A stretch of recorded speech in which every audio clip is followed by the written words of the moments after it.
And we are live. Hello, everyone. No, we're not. We are live. Let's say we're live. Sorry. Yahoo. As you guys can see, the auction rules are up. Items will be bid on one at a time. You do have only 30 minutes to send the money in. Send the money to streamlabs.com/indievote/tips. If you don't send the money in within that time limit, the item will be put back up for auction. And we send the goons after you. That's right. Yeah. Yeah. You ever see that episode of Simpsons when Marge was on Jeopardy and she went in the hole? They sent the goons after her to get the money. And go collect. Yeah. It's like, Marge, you were $1,400 down. And Niobe has a face now. Not very often. You still look like you're 12, Niobe. It's so... I'm like 47 years old. I know! You look like a 12-year-old. I don't know if that's a good thing or a bad thing, but I'll take it as a good thing because that means my youth is lasting. Yeah, is it? Okay. Yeah. Man, I gotta wear a hat because my hair's missing. I mean, and look. it's all gray. Oh, I just wear a hat because I didn't do my hair. Just I didn't do my hair either. All the hair off the top of my head is gone to the back of me, and nice. it's all gray. Max got like that Hulk Hogan dude. I know. You gotta work on the crown braid. Yeah. Just like grow it out and crown braid it around until it looks like it's Like a full head of hair. Just flop it over the top. Yeah, it'll be fine. So we're We gonna have do a some quick great introduction. people in the chat tonight. We got Warren, we got Nicholas, we got you, Lola, the Indie Princess. We have Simon here. We have Mad Ruth, and we have Goblin Grim. I like that name, Goblin Grim. Yes, and I sent links out. I will also be posting a link in the chat for anyone that wants to join us. People will be rotating in and out all night. So yeah, I am Lola, your Indie Princess, and I am the EIC of indievote.com. Mr. Grant. The evil in charge. You're muted, Varian. Yeah. He's the evil in charge of Indie Volt. Yeah, I'm here. I am not evil. I'm here. I'm still sick, still hanging in there, but I have been shown now twice that I cannot be lazy. There is no excuse for me to be lazy. I've got I've told the story before about how I've picked him up twice today. Yeah, I've told the story about how what's his name? I'm sorry, Indie Vote Radio is messing up with me. We are live on Indie Vote Radio, by the way, guys. Right now, I got 45,231 people listening on Indie Vote Radio. Download that app today on Google Play or iOS Streamer. But as far as me being sick, yeah, man, I said it before, years ago when Mike Turner sat down there on the show floor way after he was supposed to be gone, still signing autographs, and when asked why he stayed there, he said, I don't want to disappoint anybody. Even though this man had cancer and knew he didn't have long, he still said, I'm going to wait and sign everybody's autograph.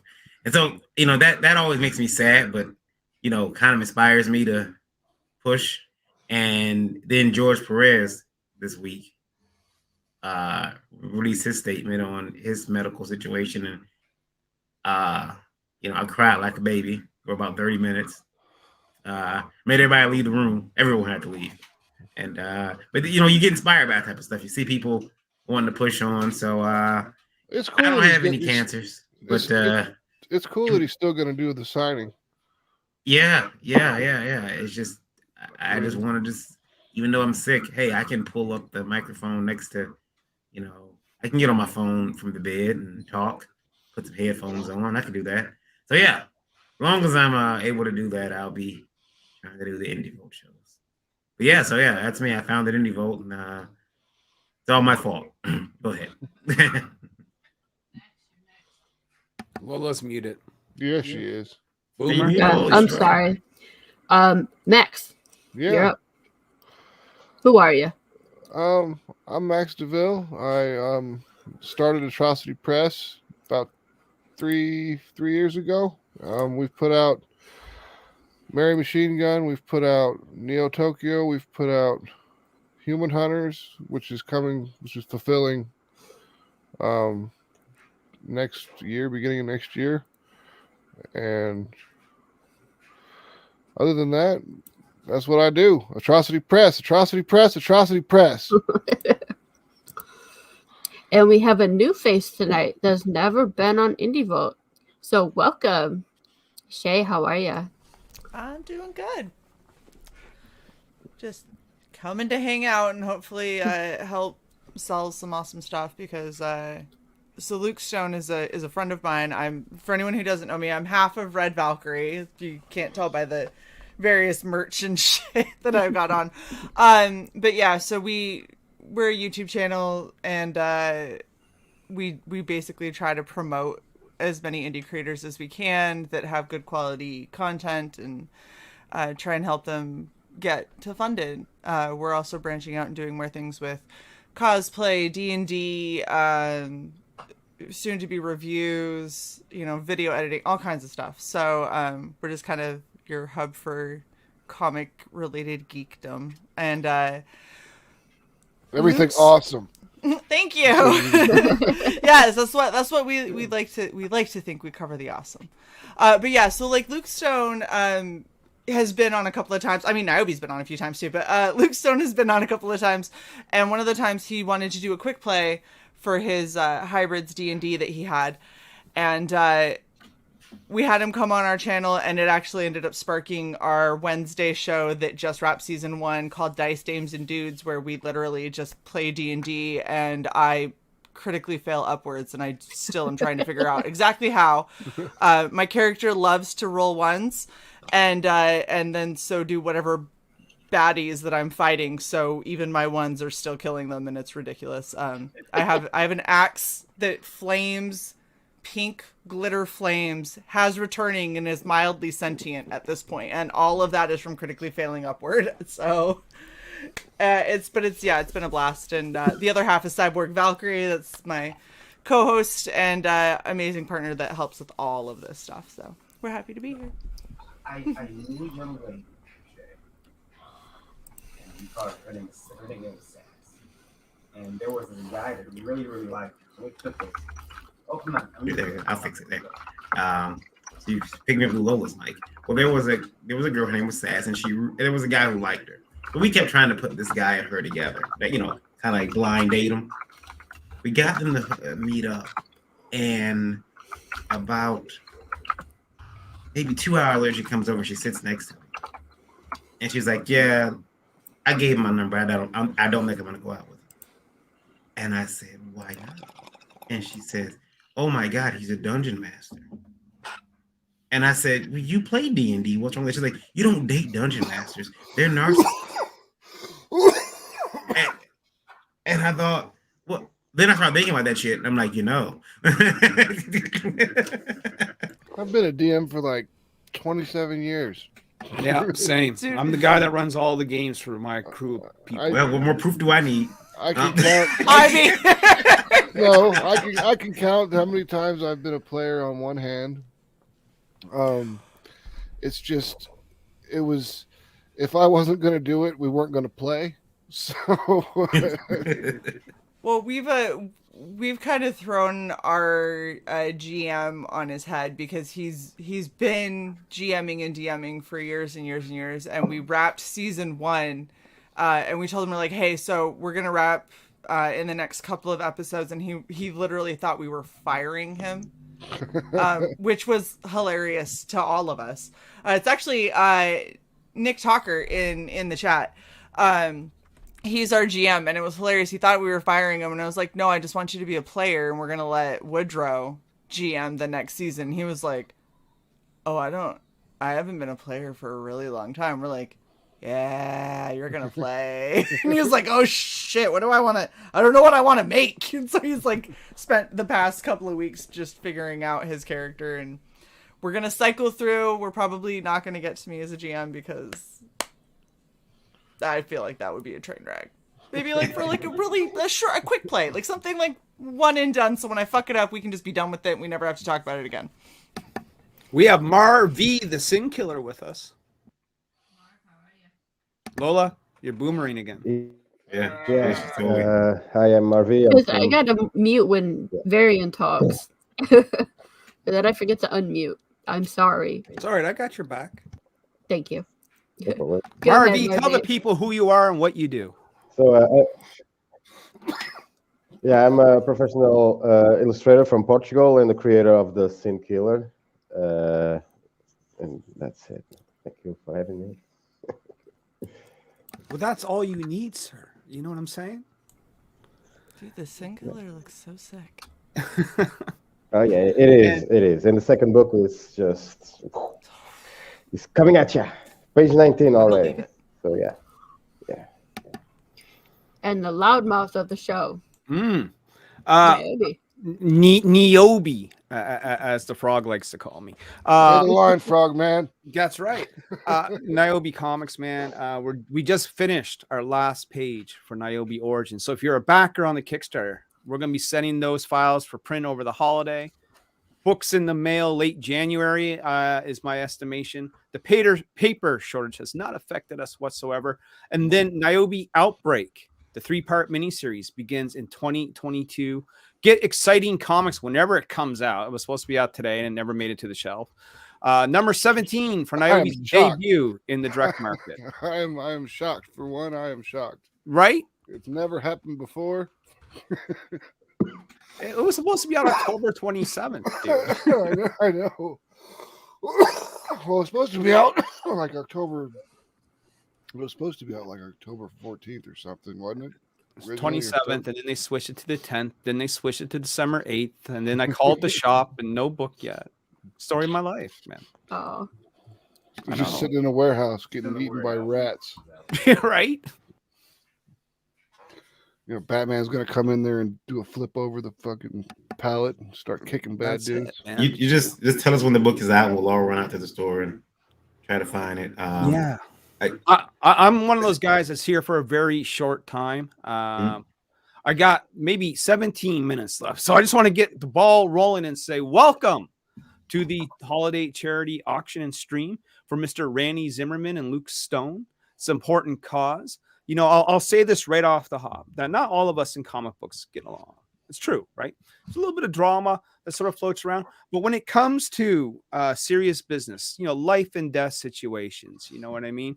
You know, we're talking about two gentlemen that spent months in the hospital on ventilators with bills to pay, holidays around the corner, worry for their family. This is the time for everyone, regardless of what your differences are, to sort of step up and do the right thing. Yeah. Well said.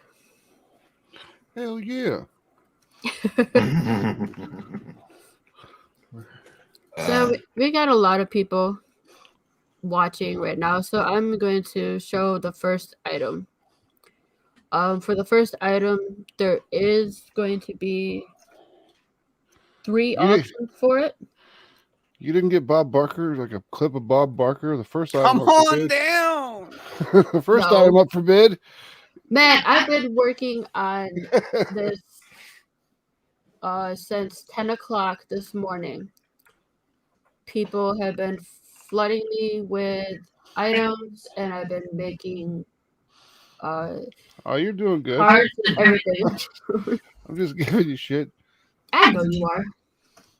Just busting your biles, Carl. So this is the first item.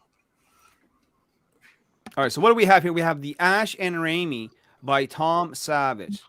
This is a children's book 2-set bundle. Starting bid $30, ladies and gentlemen. Starting bid $30. Lola, is there any way we can make that a little bit bigger? Yeah, there we go.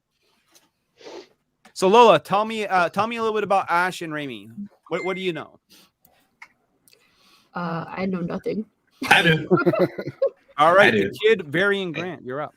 Ash and Raimi is created by Tom Savage. He is a local guy to me. Lives about 40 minutes from my house, I believe. Real nice guy, but he this is based on his cats, Ash and Raimi, who they have a little alien that lives with them, and they go on these crazy adventures. That's where Tom is. He loves his cats. He's a great cat dad. Also, just announced he's going to be a father to a two-leg human. I just found that he just announced his wife is pregnant, so they're expecting that baby very soon here.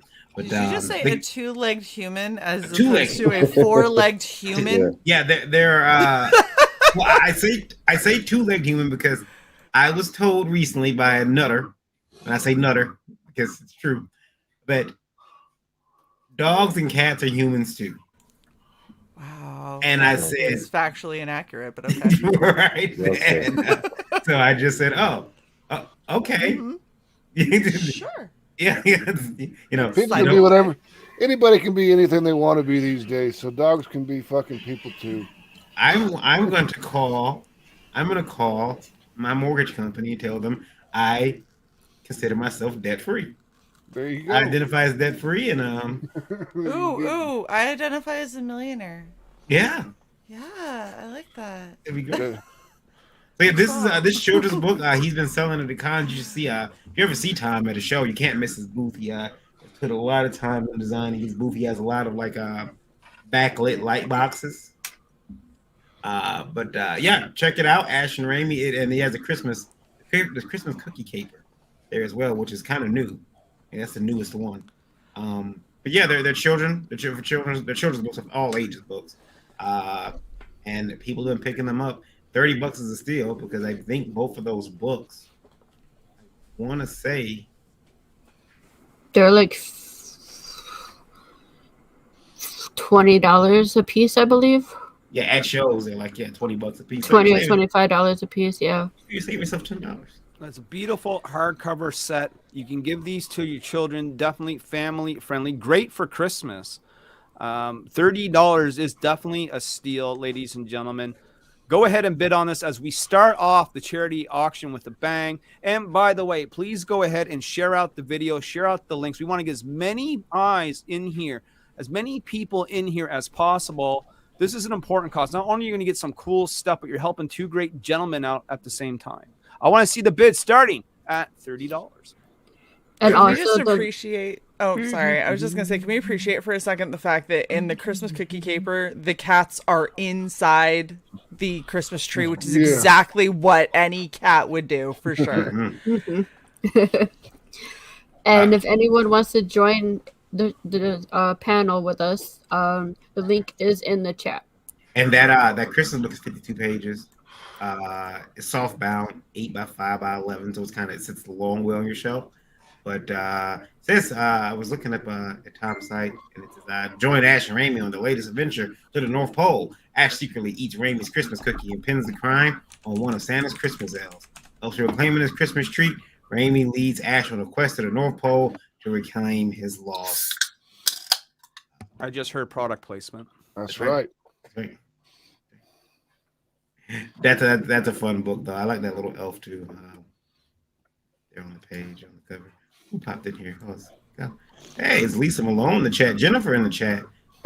Eric, the Guapo, Mad Ruth, and Simon is here. It's alive. It is. Johnny Five's alive. Goblin, are you there? It's got nothing. OBS says no. No signal. OBS like, I'm trying. Guys, Ash and Raimi, $30. Children's book. There's 2 set bundles. So go ahead and bid right now. $30. Bring this home. Make a nice gift for the kids. Nice hardcover book. Help out two gentlemen.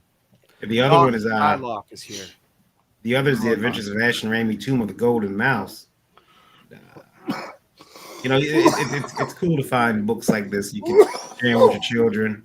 They can get into comics. They can get into reading. I remember being grounded and thinking I was getting away with murder when my dad would take me to the comic store and buy me comic books.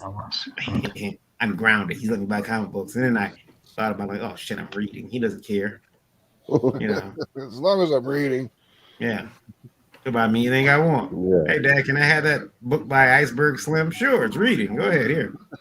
Thanks, Dad. I'm a pimp when I grow up now. This is awesome. Now, do we have a time limit for items?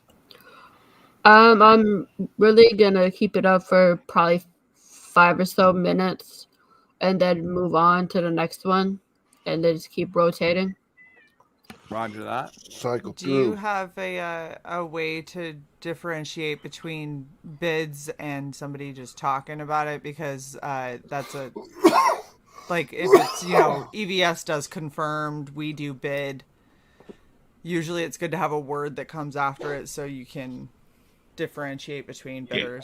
I think she's going to do the confirm thing, right? So Yeah, we know. if you guys want to bid on this, say it's $30. Just put $30 confirmed. That way There we you know go. you're serious about the bid. There you go. Yeah. Also, Capital letters, maybe, also. that's right. Nice capital as I can see.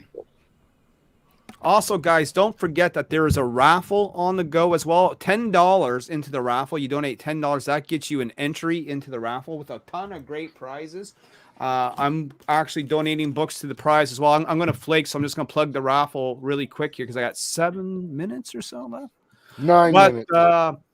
If you guys want to check out, this will be one of the prizes right here. So we're going to offer a set of Niobe Birthright 1 and 2, and I'll probably throw in something extra in there as well.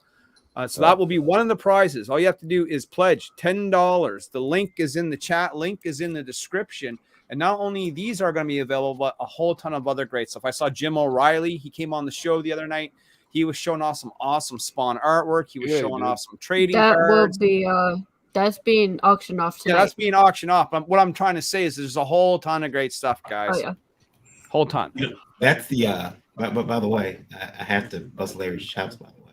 That is the other Niobe book that he's got to show because there's two now. It's gonna be very confusing for the next couple of months. Well, they're two different things. I mean, one is spelled differently, and one is about a black elf girl, while the other one is about a Japanese pop star. Yeah. I'm about to create one now. Now that the rules are set. I've been joined by Josh Lyman. There he is. Hey guys. Hey Josh, how's it going? Stateside, which is weird. I'm used to seeing right? Josh in Korea at this point, but I had to feel to be home for the holidays. Well, that's interesting, to say the least. Getting to work on a few things and finally get back to doing stuff that's published related. So that's a good feeling. But I'm here for all of this fun. What we got going on here? Jennifer, you there? Jennifer Lewis, she's in the chat, and she's got a 8x10 watercolor. Is it here's that Catwoman?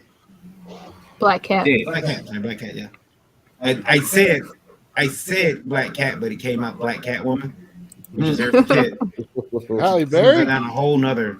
And It's what a hybrid woman. interpretation. Don't even.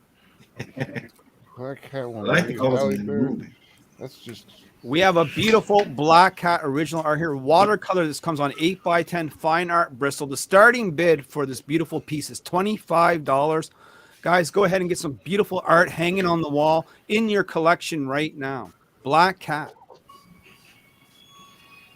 That's from Jennifer Luder. She did that. That's my first time seeing it. Oh, that's a nice piece. That's really. She's got 3 pieces that will be auctioned off tonight. Yeah. Yeah, this And is it's- really, really pretty. Yeah. Good color choice. And if it's not sold, you're gonna bring it back around. I will, yes. You're like, rotate. I like it. Get the technology. The technology. Power. And we've been talking about Goblin Grimm as well, who's drawing. Yep. How's it going? Hang it in there, sir. Looks good. Looks good. Yep. Simon says, get a chance to win. Oops. Get a chance to win an original Matt Verse 6x9 inch sketch by yours truly in the raffle tomorrow. Matt Verse trading sketch cards bubble coming soon. The sketch cards are getting auctioned off tonight, and then the 6x9 sketch is going to be a raffle prize for next week. Wow. You know, it's weird. I get this Like I've won a couple raffles, but I always know when I'm gonna win. It's weird. I feel like I'm gonna win, and I've said it like 3 times, and it was, like the last 3 times I've done it, it's been true. Well, when you run the raffles, that ain't fair. When you run the raffles. Yeah. I feel like I'm gonna win, guys. Really, I think you are. I'm feeling real lucky. Larry's country wouldn't let me in once. This story's stupid, but it's funny. Transformers in like 1999, 2000, you couldn't find it anywhere. The movie. Mm-hmm. So the only place that had it was A&P supermarket in Canada. So wanting the movie that badly, I hopped in my car and I drove to Canada. When I got to customs, I was asked, "Why are you coming over?" I told the guy, "I'm here to buy Transformers the movie." He says, "How much money do you have?" I said, "I have $45. That's for the movie and gas." And he says, "Nah," and sent me back home. Apparently, that was too little money to come over to Canada with. You're not rich enough for us, B. Yeah. You're not going to for make $45, he got turned away. But for $50, you guys can get a single character commissioned by Seth Faber. Goblin Grim. Yeah, these are just the sample images of what the man can do. Take a look here, guys. Get your character drawn. Get your favorite character drawn. Starting bid $50. Original art up for grabs. I really like that Raven. That's a really cool looking depiction. Explain yourself, Gabi. Huh? Explain yourself.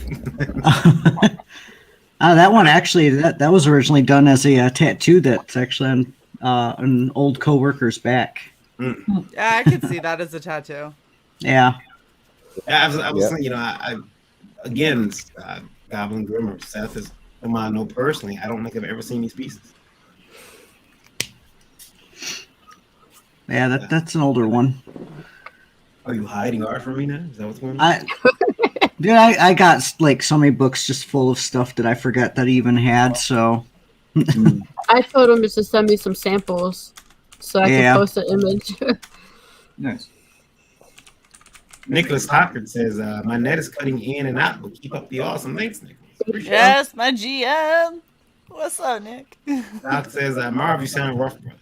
Yeah. What? He at 1 a.m. where he's at? 2. Almost 2:30 now.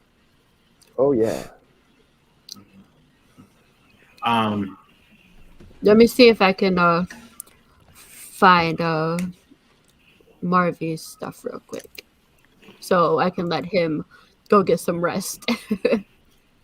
Yeah, I can stay for a bit. Till 30 minutes, and I can go. Hey, Mark. Hey, Marv. What time is it? 2:30, man. 2:30? Oh, yeah. Morning? Okay. Yeah. Just getting in from the club then. Yeah. Getting in from the disco. He's all wrapped man, in I'm his too little his too sweater. old He's for like, that, man. I'm too old for that. Clubbed so hard. So Marvy, tell us about that was this. in the 80s.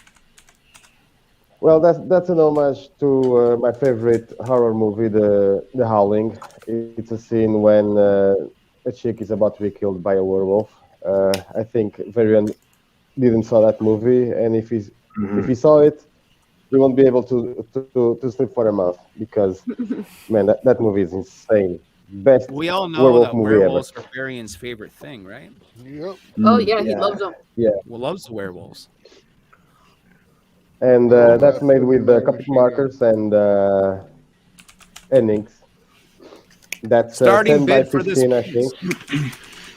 $50, 15 by 10. This man is up to 2 a.m. drawing for you folks. Come on now. Nice. And It looks and amazing. It's thank you, and it's very big. Full screen him, 10 though. by Let's get a 15. good look at that original right there. Hold that up, Marvy. Oh yeah, A little yeah. higher. There we go. I know it's hard to find the right camera angle, right? But look at the detail on that. Look at the work that goes into that. Marvy, how long did it take you to draw this, sir? Oh man, I don't know, man. It depends on what I'm listening. If I'm listening to heavy metal, I might do some drums in the middle and guitar. I get up, I jump, and then I'll continue drawing. So I don't have a, I don't know, man. I don't know. Seriously, I just draw a little bit and $50. We need someone to step up tonight and be the first bidder on the show. We need someone to get that ball rolling, because once you knock down the first domino, the rest will follow along. That's right. Gentlemen, I have to go. Gentlemen and ladies, I have to go. But I wish this auction great success. Best wishes to both gentlemen, Mr. Luke Stone and Randy Zimmerman. Remember why, folks, you are here. And I will be watching from work in the chat. Thank you so much. Man. Take care, man. Peace out. See you later. Have a good holiday, everyone. Yeah, you too, man. Yeah, so that's a big piece, and it's a lot of detail there. So I think it's a good piece to. And I don't want to keep it. I don't want to keep it. So, You captured Randy's likeness very well. Yeah. You know, that wolf. Have you seen those? I don't have to take it. Wolf screaming in my face like that. Nope, I'm out. Nobody saw the Howling, the original? Yeah. Yeah. 1981. Beautiful piece. Right, piece of art. Yeah. Imagine that. You know, again, I don't like werewolves. Never have. Probably never will. What is it about them that scares you so much? I think it's just like a dog man with like an agenda. Yeah. Did you have like nightmares as a child with them? Oh yeah, I did. I never told you He guys. thought his dad was a werewolf. The quick version of the story is I was flipping. You remember you used to have to change channel to get to like video games? Yeah. Channel 3. Well, I was flicking through channels and I heard on a talk show this woman. It was like a news show. This woman said, "If a man feels bothered, if a human male feels bothered by the moon, he very well may have ancient werewolf DNA inside of him and can turn." And there have been several maulings. Now, this is an actual like newscast. It was one of those shows that, you know, supernatural shows. Well, yeah. But to me, as like a 8-year-old kid, this is the freaking news. This is CNN. Wolf Butcher might as well have told me this shit. And so I'm like, oh. And my dad's been real weird lately. He does not know I slept with a butter knife under my pillow for about 3 weeks. Like he was getting really close to getting it. Like and the problem is like the house I grew up in was pretty big. But weirdest thing, in the bathroom was a skylight. And gotta get that moonlight in, right? Right, which was a problem for me because he was putting it in the floor. So he would look up and the moon is shining, and I'm like, yeah, go ahead and turn if you want to. Standing here with his butter knife. Yeah. It's silver enough. Yeah, hopefully mom didn't buy the cheap shit. Yeah, the next piece is by Josh Lyman. Hey, look at that. There we are. Josh Lyman with the Deathstroke piece. Yeah. Or Slade. Is that it right there? Hold on, let's see. Yep. Nice and framed. Beautiful line work. Yeah, come framed automatically. It is an easel back as well as a hook hold. So yeah, that's a great piece. As far as that, they are plexiglass. So you don't have to worry about them shattering when they get shipped. So, and there's 2 more, but you know we'll rotate around through those. And that actually brings up a couple of good points here, where it's like, hey, you know, we're taking through what, PayPal, Venmo. What's the haps? The link is right there, streamlabs.com/indievolt/tips.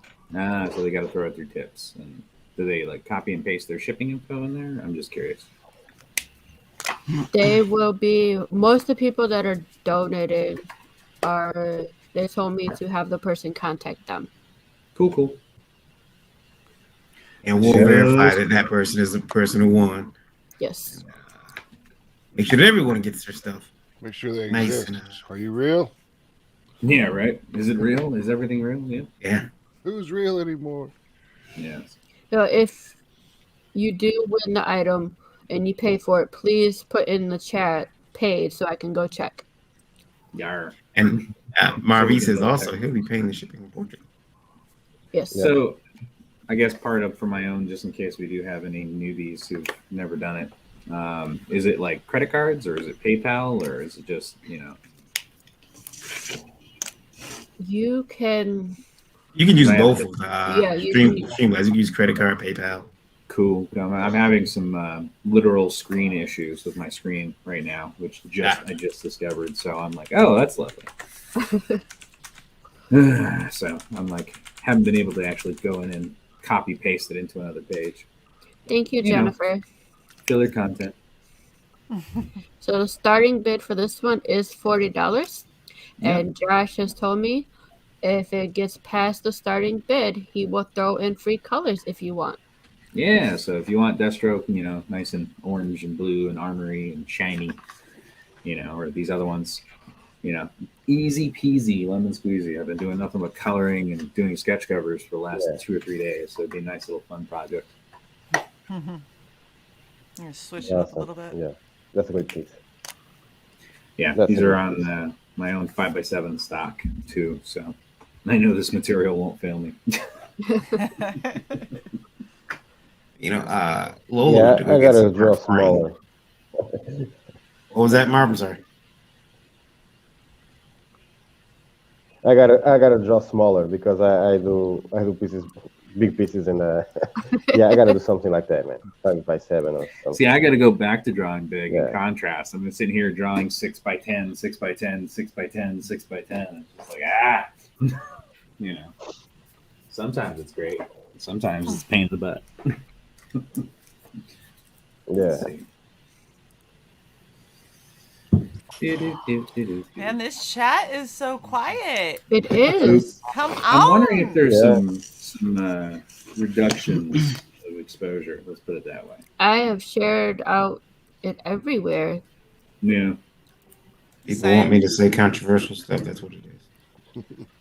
So Red Valkyrie does art auctions every quarter, and I will say it can get tricky, especially early on in the auction. So our first auctions used to be at like 8 a.m. Eastern, and we wouldn't get anyone showing up until we were wrapping, like the first one. And the people were like, "Oh, what you guys got here?" I was like, "We've been going for 2 hours, dude. Like, I need breakfast. Like, see you in the afternoon." But once the first hump is over, people really kind of, okay, cool. Like, we can do this. And out of everything that you guys could be auctioning for, like, you're getting artwork and you're helping out some really awesome people and their families that could really use it. Especially, I mean, it's Christmas time, it's the holiday season. Yeah. Like, oh, there's Cy in the chat. A pizza and a nap in between auctions. Yeah, that's fair. That's fair. Now, Lola, you've already raised some money. So. Thank you, Pale Rider. Yes, I have. I don't know offhand, but I do know. Hold on, I got sticky notes everywhere, guys. Right now, We got a Pixel is in the drawing 20 times right now, guys. He did donate $200. Very nice. That's Kudos. awesome. Go over it. It's good stuff. What's up, Pops? I'm working on a hand. Yeah, I know it's late, but But this auction will be going until midnight tonight, as long as my body allows it, because I still do have COVID symptoms. I just don't have COVID anymore. Well, that's good. that's nice for the symptoms to stay around. Yeah, I was told it can last 4 to 6 months. I've already been dealing with it for 3 weeks. That sounds absolutely terrible. Oh, yeah.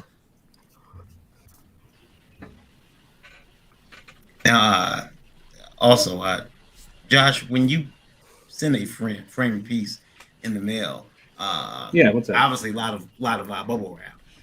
But, Oh, of course. I mean, It's only if the U.S. Postal Service made these like bubble wrap containers. Plus, again, I use plexiglass. Yeah. One of the things that it's a little thing, but it's like I figured that out. I kind of go back and forth when it comes to any kind of frame or protective sleeve. It's like, yeah, Gemini mailers are great, but what else can I add to this to make sure it's not going to break?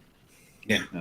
Plus, Thank I you, had like Sam. 4 years working for FedEx, so I kind of have it like instinctually in my head on how to pack things. Yeah. So, I switched teams. I worked at UPS first, then I went over to FedEx. No, FedEx first, and then UPS. Yeah, it was rough. Hey, I know that cover. Oh, hold on. sorry. Gotta go back. Oh, you're good. Sorry, I lost connection. I was sharing over. We my have phone, and it reconnected my $45 confirmed for Deathstroke. Nice. Nice. Oh, cool. 45 confirmed. Oh, sorry. Nice, Dreaded Dinosaur. Where am I? I mean, that's a I really lost sound again. it's a really decent Good lord. price. And since it's over, he has to add colors in. Yeah, if you want them. Yeah.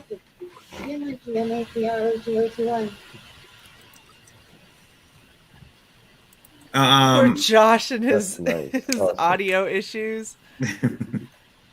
Got you. You can do this. Believe in you. So does Deathstroke with his $45 bed. Believes in you. Technology. I mean, we can hear you.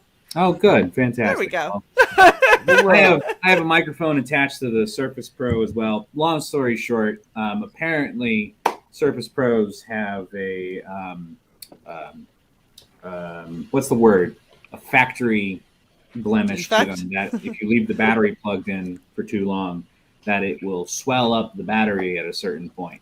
And then the screen is warped.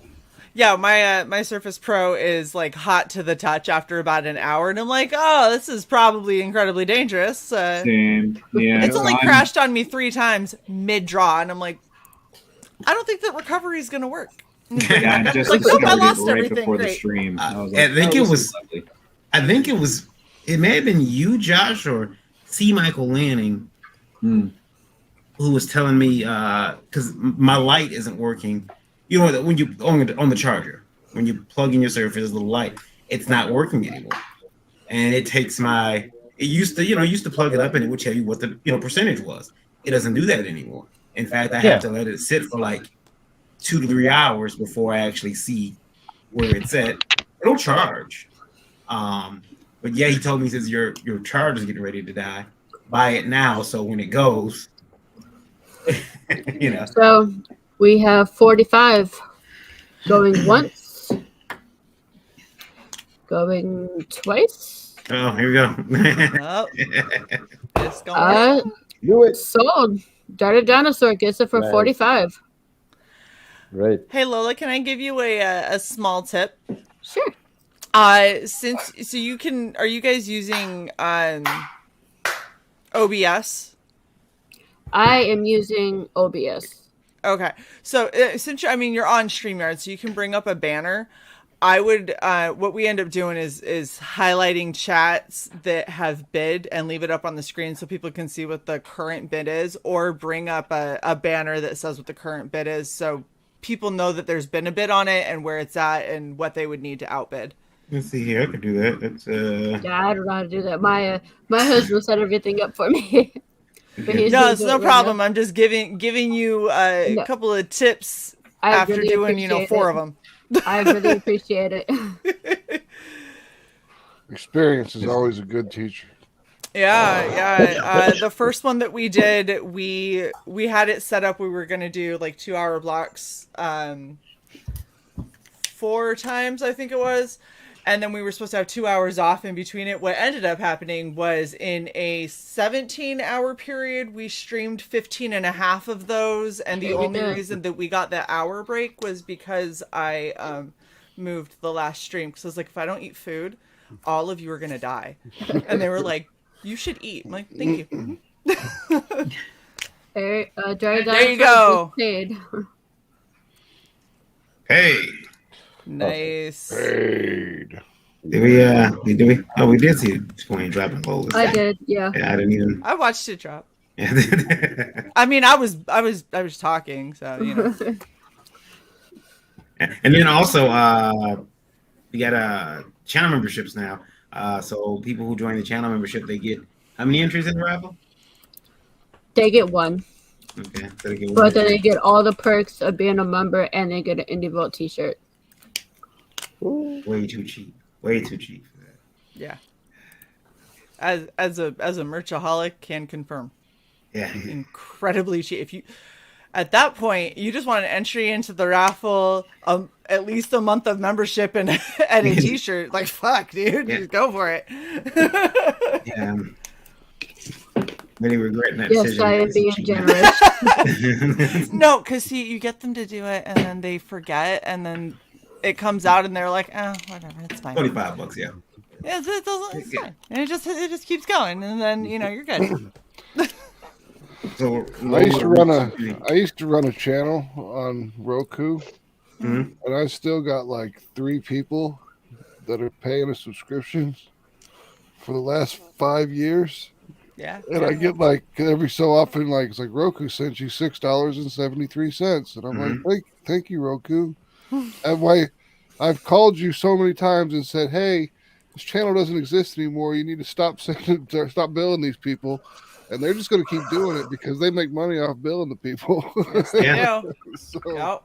Oh, one day they'll send you a little email that tells you, "Hey, you got to pay that back." You tell them to fuck off completely. Yep, I will. No, you just send back with all of the screenshots of all of the times you told them to stop, and you're like, "No, I'm good." Yep, still got all the emails. I got it in a fucking folder for Roku. Good for you. That's exactly what you do. So here's Lola doing some more. They're doing some career sabotage. She reaches out and she gets the picture. I'm like, oh really? That's the one you're going to use? Okay. She starts selling my art. Okay, I knew nothing about it, but all right. Here we go. Finishes A to Z cover art by Varian Grant. That's me. Starting bid is $50. It is, which is Change cheap. your banner. Yeah, I'm gonna add to the banner right now. When this was on my lore campaign, it was up for $400. So starting bid at 50 is very cheap. Oh yeah. Kids fail today. You doing okay, bud? No, not at all. Oh. It's let's see here, and she's Is it a bless your heart day? It feels like it might be. yeah. Y'all are sick. Y'all are tired. Overworked. Like underappreciated. We're all overworked and underappreciated. That's life. It looks like Josh is in the back room, by the way. Is he? He says sure Pope. did. Yeah, there he is. Hi, Big Daddy Bowser.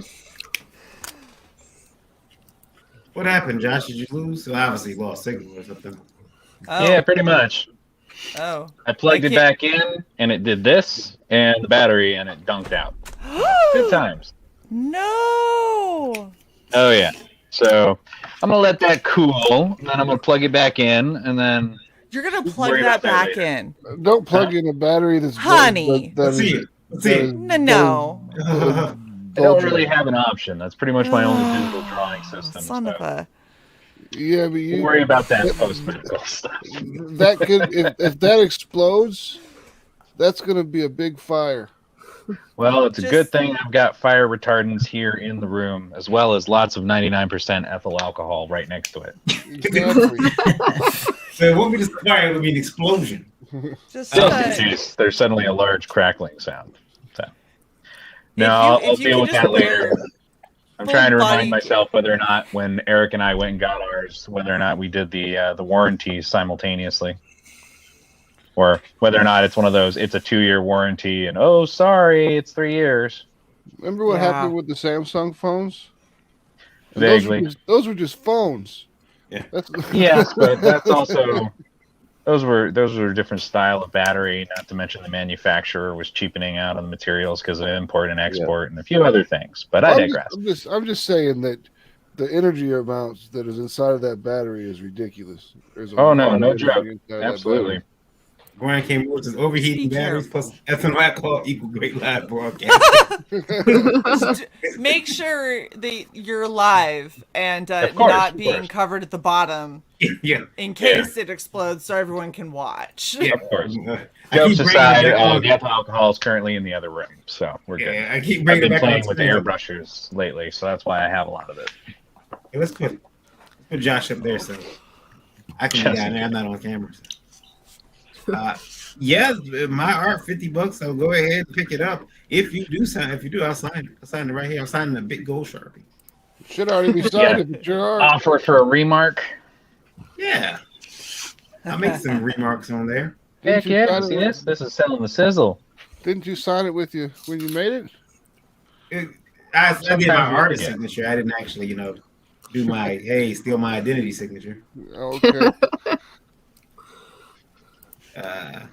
But I'm going to do the thing about remarks is that if someone told me, could you put some remarks on the piece? I probably would have, if I would have known what they were, I just would have taken that word at face value and been like, I could have eaten this better. Thanks for buying it. Love Marion. Right. I feel like I didn't do so good with that elbow turn, but we live and learn. Yeah. Just like lamenting. Can you do some remarks? Well, I don't have a red pen. Oh my gosh, I really want to do that. I want to take something where I worked really hard and do a printout of it and then go back over it with red pen and circle with a line and be like, terrible placement. What is this wave in the hair? Who taught you math? Where are her organs?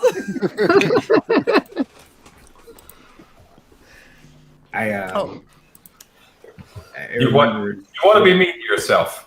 You just started roasting Marion's artwork, apparently. Yeah. Oh no, not a damn thing I said had anything to do with what was on screen. I go through.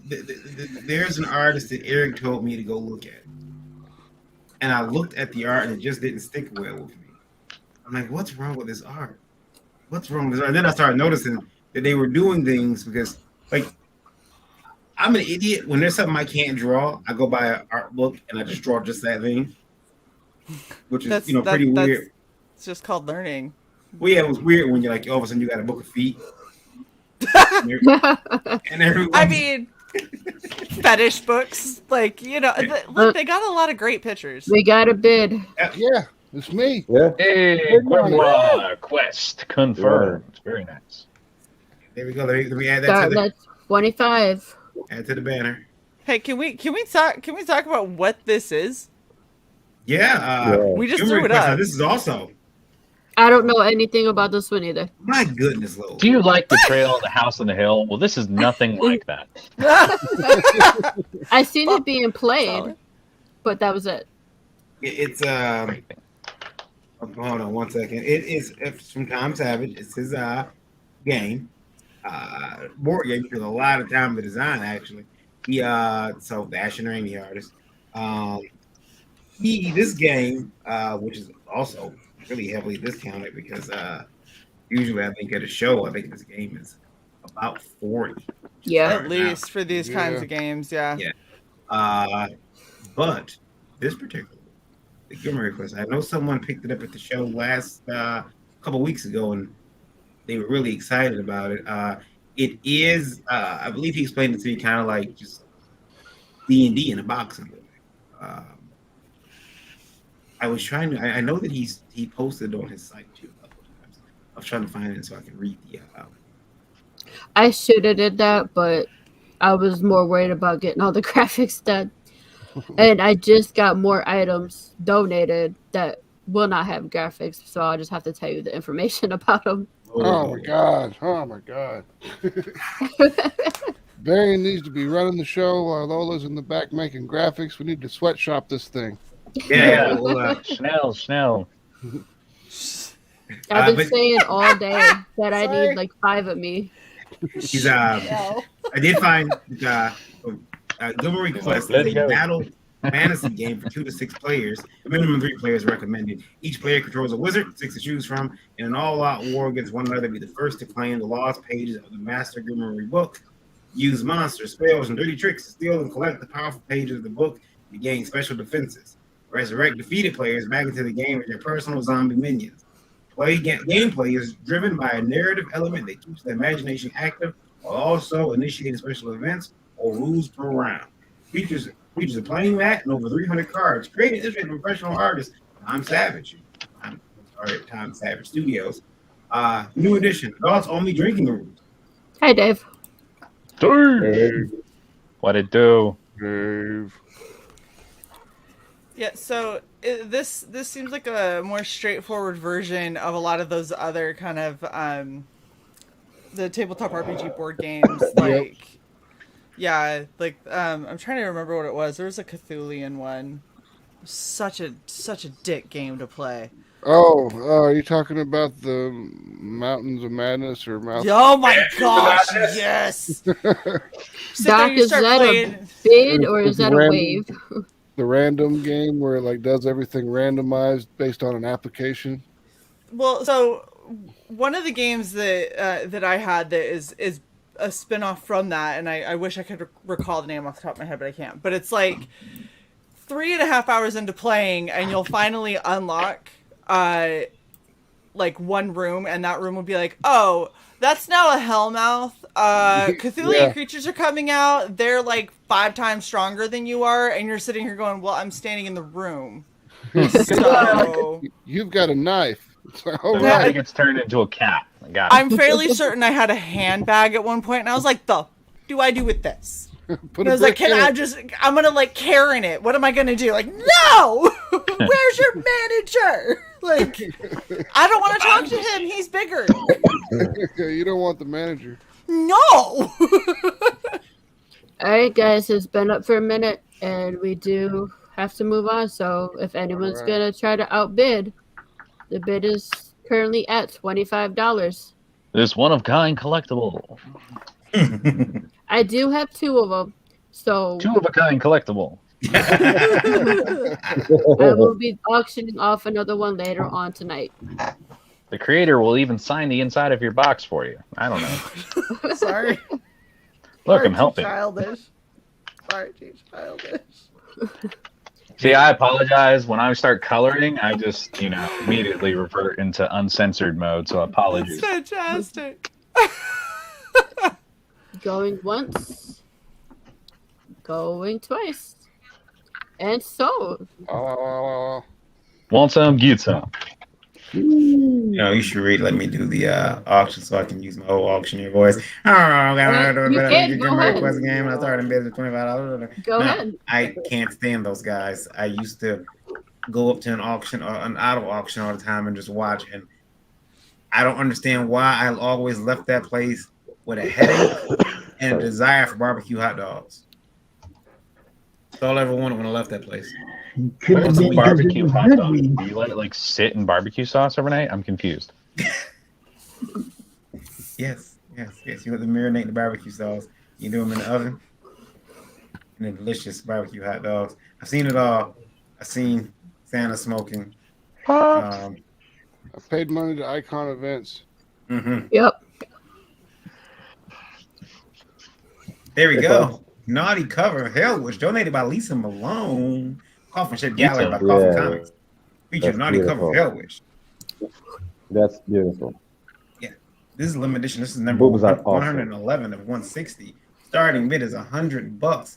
Look at that. That's it. Who did the art? Whose art is it? Lisa, who? I'm not sure. I don't know. I wasn't given that. I can kind of see. I don't know about anybody else, but it's the other Lola. It's the butt Lola. Hey, Lola. I'm the boob Lola, and she's the butt Lola. Lola, we never had you both on the stream at the same time. The link is in the chat. Yeah, I was thinking that they're the same person. Come on, Lola. Because I heard them both. People were getting us confused before when I was doing my campaign. Yeah. they would share out my campaign, but say And it was tag her. hers. Yep. I'm not gonna lie. Somebody hit me up and they said, "Oh yeah, have you seen Lola's campaign?" And I was like, "Are you checking like the Littlest Umbrella stuff?" And they're like, "No, Lola." And I was like, "Yeah, Lola." And they went indie princess, and I was like, "Different Lola, not the same thing." Oh, thank you. You're pretty too, Oh. Lo. Lola, shut up with that. You're both beautiful. Yeah. Yes. Yeah. There's another Lola too. There's a third one. There's a lot of Lolas. But there's only 2 real ones. Oh, I'm sorry. only 2 we recognize. Is the 2 real ones right there? Welcome to the I gotta space. figure out- look, we got to find out whose cover this is. Okay, so it has to be It's from the Ryan last Hell or Witch it's campaign. Mike. She needs more shirt. He's walking around kind of like Lola. Like I can kind of see. Could you? Did you cover? Pops, it's more than likely it's Ryan or it's Mike. Looking at the face. Yeah, she didn't give me the information on it. The information she provided, I shared with you guys. Hang on. Hell Witch. I gotta type everything with my finger. Yeah, I'm trying to find it. I'm not having any luck finding that image. I don't know who's A critical blast. I'm just being least common denominator. What's the name of the book? Hell Witch. No, it's Hell Witch. It's a Polito book. I Just just Hell Witch? who did Yeah. that cover art. It's not like Hell Witch, fucking metal apocalypse or I anything. can't read that little shit underneath where it says Hell Witch, or I would answer that question. It's coffin Oh wait, they're shaped currently flower. on Kickstarter, aren't they? Right now? For Hell Witch? Or are they doing the fight right now? This has to have been the last one, I'm thinking. Yeah, that sounds right. I mean, it could be Elias for all we know. Hell Witch 2021 Coffin. Meanwhile, brought to you by learning all the information about these things. So the starting bid is at $100, guys. Who's gonna bid first? Do it. Yesterday, you said you All do the it money is today. going to a good cause. The money will be split between Luke Stone and Randy Zimmerman, who have been in the hospital dealing with COVID. For like 2 months on a ventilator. Think about that shit. You had to be put in a Luke coma. Stone was 72 days. Yeah, almost 3 months. Shit. Yeah, you know, and helping out each other is kind of what we do in this industry anyway. So, you know, you get a chance to get some cool stuff and help somebody out at the same time. Terrific. Sin Killer in the house still. Marv, you're it's funny. I see you in the chat. I see you right there. I'm like, wise guys. Hail. Whiz Whiz jizz. Whiz jizz. Gotta Otherwise, guys. look back at the boobs. Okay. Okay, so I'm gonna put a link to a video that I have on Instagram because I'm very tired and it's 3 a.m. here and I'm gonna bail. So I'm gonna leave right Appreciate you now swinging by. the link. Okay. Yeah, thank you so much for having me. And Thank you, and yeah, thank hopefully, you for the piece. yeah, hopefully I get a good news when I get up in the morning. So I hope to get a message that somebody purchases or whatever. And yeah, thank you for having me. I'm going to sleep right now. I'm just so tired. Enjoy night, sleep. Marty. Feel better. Yeah, thank you so much. And yeah, buy that because you don't know if I'm gonna be famous in a couple of years, and this is just for $50. So instead of paying 300 or $500, you pay 50, and who knows? Okay, bye guys. Thank you so much. Be safe. Bye bye. We got Jim O'Reilly in the chat. We will be showing off his pieces in a little while. Lola, I did want to bring this up. It was from Indie Vote Radio. And since we have you and Shay here, you guys got a little bit of a inside scoop to this, how this might feel as an artist, but this is from Cleve. Cleve works. Cleve works as an artist. Cool. And someone just came in. And Cleve works as an artist. And what's happened is that, I'll read his letter. I work as an artist in a studio with 4 others. All guys except for another one who is a female. She has recently requested maternity leave off as an artist, and my job has given it to her. I feel this is unfair, as the rest of us can't get maternity leave. Only she can. 3 months paid, not fair. She had a damn baby. Well, she's going to have a baby. Yeah. So they started a thing where they tried to not necessarily match, because there's a physical recovery aspect for women, but there's also the fact that, you know, dads are, especially if it's your first kid, you're also like a parent to a new child. You also benefit from that same kind of bonding time. And like the military has finally come around and given paternity leave that is not quite as long, but it's still something that they didn't get before. And so you have people that are women are taking like their 3 months of maternity leave to recover, to be with the baby in the very beginning. And then the dads are like butting it up right against to help extend out things for like daycare and stuff I'm in Maryland. Daycare here is legitimately $600+ a month. Mm-hmm. Like it's several car payments. It's, you know, almost what I made working my part-time job on top of being active duty. Like it's some shit. And I feel like men deserve the paternity leave, which means that, yeah, you could get it, but you would have to get a girl pregnant that you liked enough that wanted you in the baby's life. You worked a part-time job when you were active duty? That's a no-no. You can't do that. Yes, you can. You have to get commander's approval. Well, and you know how you do that? If you don't let me do this, I can't pay my bills because the government doesn't pay me enough. And then suddenly you have approval to go get a second job. Just like that. Just like that. Yep. I've been in for 15 and a half years. I got this shit down at this point. And somebody came to me because of my hair, and they're like, I don't think that's a naturally occurring hair color. I was like, well, let me just pull up my photos of Ireland real quick. Let me get the Ginger Festival going. So there's that. That exists. Where in the AFI are you reading? Because I can refute that 500 different ways. And they're like, you're good, thanks. And just walk away. I'm like, oh, good, okay.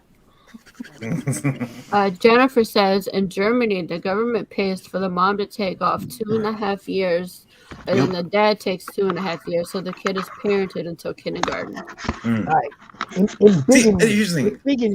Germany, when I lived there, Embiggen me for a minute. Embiggen. Show off some of this beautiful Marvy art that's on my wall. Oh yeah, you do have right? some. Yeah. Nice. I got some too. Yeah, I got that chilling, waiting for me to read. This is the opening panel from his book, The Sin Killer. And this over here is a little Axl Rose that Marv did. Look, this guy's awesome, man. If you're getting a piece of his art for $50, you're getting a deal. Baby. Oh, yeah.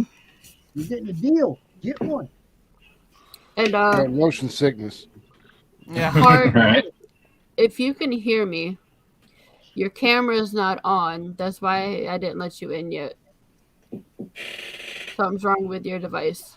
Lola's asking, how do you contribute to the fundraiser? So it's an auction, Lola, and there's streamlabs.com/indievolt/tips is how you can pay if you win a bid. So now, Lola, or you can just donate money if you wanted to. Or you can just donate money. Streamlabs.com /indievolt/tips. I'll take the banner down for a second so you guys can see. Also, you can join the channel. Yep. You can join the channel tonight, and you get all the perks. You get a T-shirt, and the money goes toward Luke and Randy. That's right. You know, there's lots of ways you can help out here. Y'all get up in here. Yeah, as a matter of fact, you can get one of them cute little lightning bolts next to your name. I just put the donation link in the chat for everybody. So, guys, I am going to hop off because I do have work in the morning. No way. Yes. I really appreciate your support. Is it a full-time Jay. job or a part-time job? This is my full-time job. This is the military making me go be PT. military. No, I don't have to PT right now, thankfully. No, but yeah. Thank you so much for inviting me. This was awesome. I wish you guys the absolute best luck ever. If you're watching, please, please, please, please donate. Bid, get yourself some cool art, help out two amazing people who have really been going through a whole lot of garbage this year. A lot of us have had a rough year, but both these guys deserve it. They deserve the help and support and the love from the community. So make sure you help them out. And thanks for having me, guys. We'll see you next time. Good seeing you. Also, I wanted to say I was like super jacked today to see both Randy and Luke posting on Facebook. Yeah. Got to see them both post on Facebook today. I was like, yes, it's a good day. It's a good day. So I am back to Marvy's image. If anyone wants to bid, the starting bid is $50. Yeah, man, Marby's art's awesome, y'all. I got 2 pieces on my wall. I'm telling you. It does look amazing. I have original art from Marvy as well, and I love it. I just got to get a frame for it so I can hang it up. Yeah, I had frames waiting when Marv's art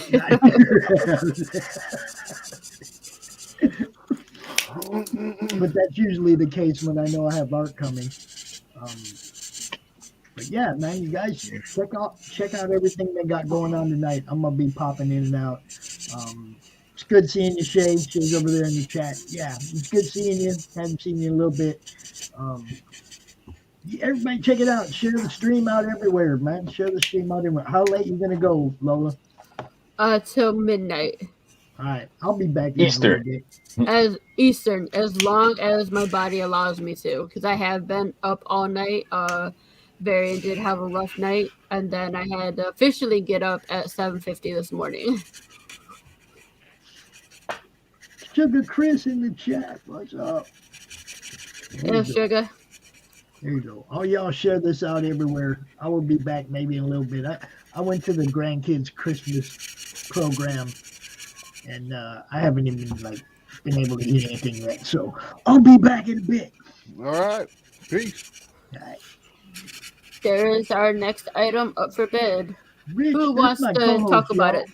That's my co-host. Y'all get that. Ken Contesi from Rich Perota. Now, this is Rich's. He's been working on this for quite some time. I know he says he's starting to work on issue 3 now. He's getting ready to anyway. Ken Contesi 1 and 2. Oh, we made Sim mad. Oh. He says, "What the fuck? Chris has a wrench and not me." That's right. That wrench is Does Chris have a wrench? I don't watch the channel, so I don't know. Wrench is for sale. We're doing a charity auction on the wrench just tonight. Yeah. 24-hour access. As much mayhem as you like. Well, it appears to be a book. Yeah. Signed hardcovers 1 and 2 signed. Starting bid is $30. Again, that's a steal because I think the book is $30, isn't it? Yeah. In Kansas was $30. And then I paid to ship it to myself, so fancy. So there you go. Yeah. So here you got an opportunity to get it for $30. Get it cheap. Get it right. $30 here. That's a hell of a deal. Shit, I can't bid, can I? You can bid as long as you can pay for it. That's a hell of a deal. How many pages are each volume? Oh, I don't know if you sent me that. Let me double check. Low. Just selling the sizzle. Low. I'm slacking on all that. I apologize, guys. Oh, it's not you. I'm just, It's like I sat there and sent you like a ridiculous paragraph and a half of nonsense. Yeah. Here's everything. No, he did not send me that information, so I do not know. Outrageous. Should fire him. Yeah, we're gonna have to. There's Hart. There. Can you guys see me now? No. Yeah. I'm not. Yeah, I'm having a hard there. time with my internet. Normally, I do this from my phone, but today it wasn't giving us picture, right, Krista? No, you were just spinning. Yeah, I was Yeah, getting ready weird. to call you and So, ask you if you I was moved to having. my laptop. Here we go. Getting ready. I was calling you to see if you had technical issues. Yeah, and we're good now. Let's see if I could try not to burn my fucking hair off. Oh, where's the fun in that? I got a battery you can There we use go. if you want to. Good to see you guys. How's it going? Well, I just moved. The property I was in beforehand was filled with mold. And so the mold was making me really, really sick. And it got to the point where it was making my guests sick. It was making the beautiful lady I've been seeing, making her sick.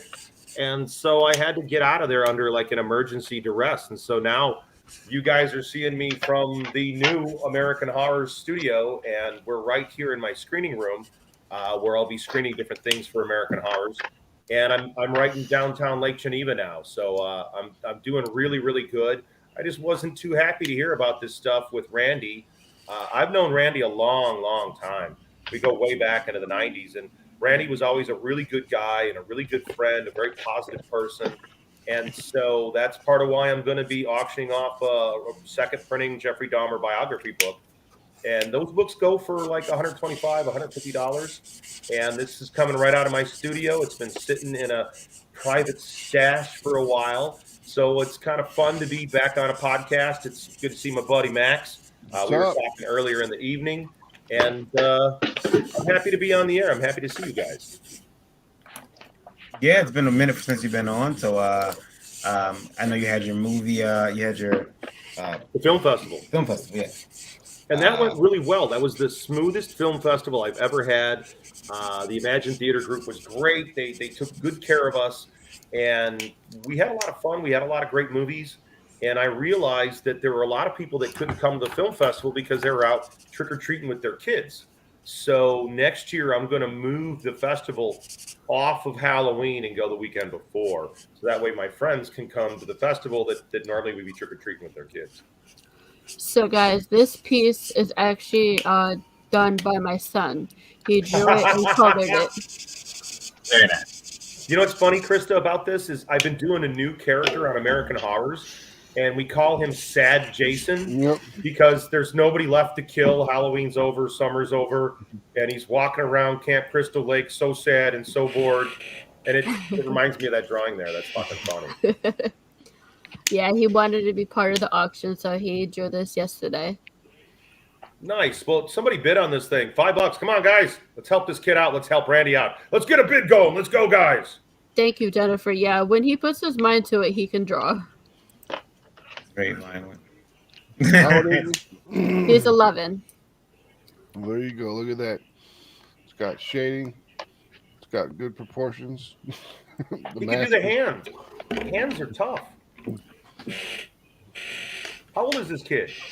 He's 11. He does feet better than Rob Liefeld.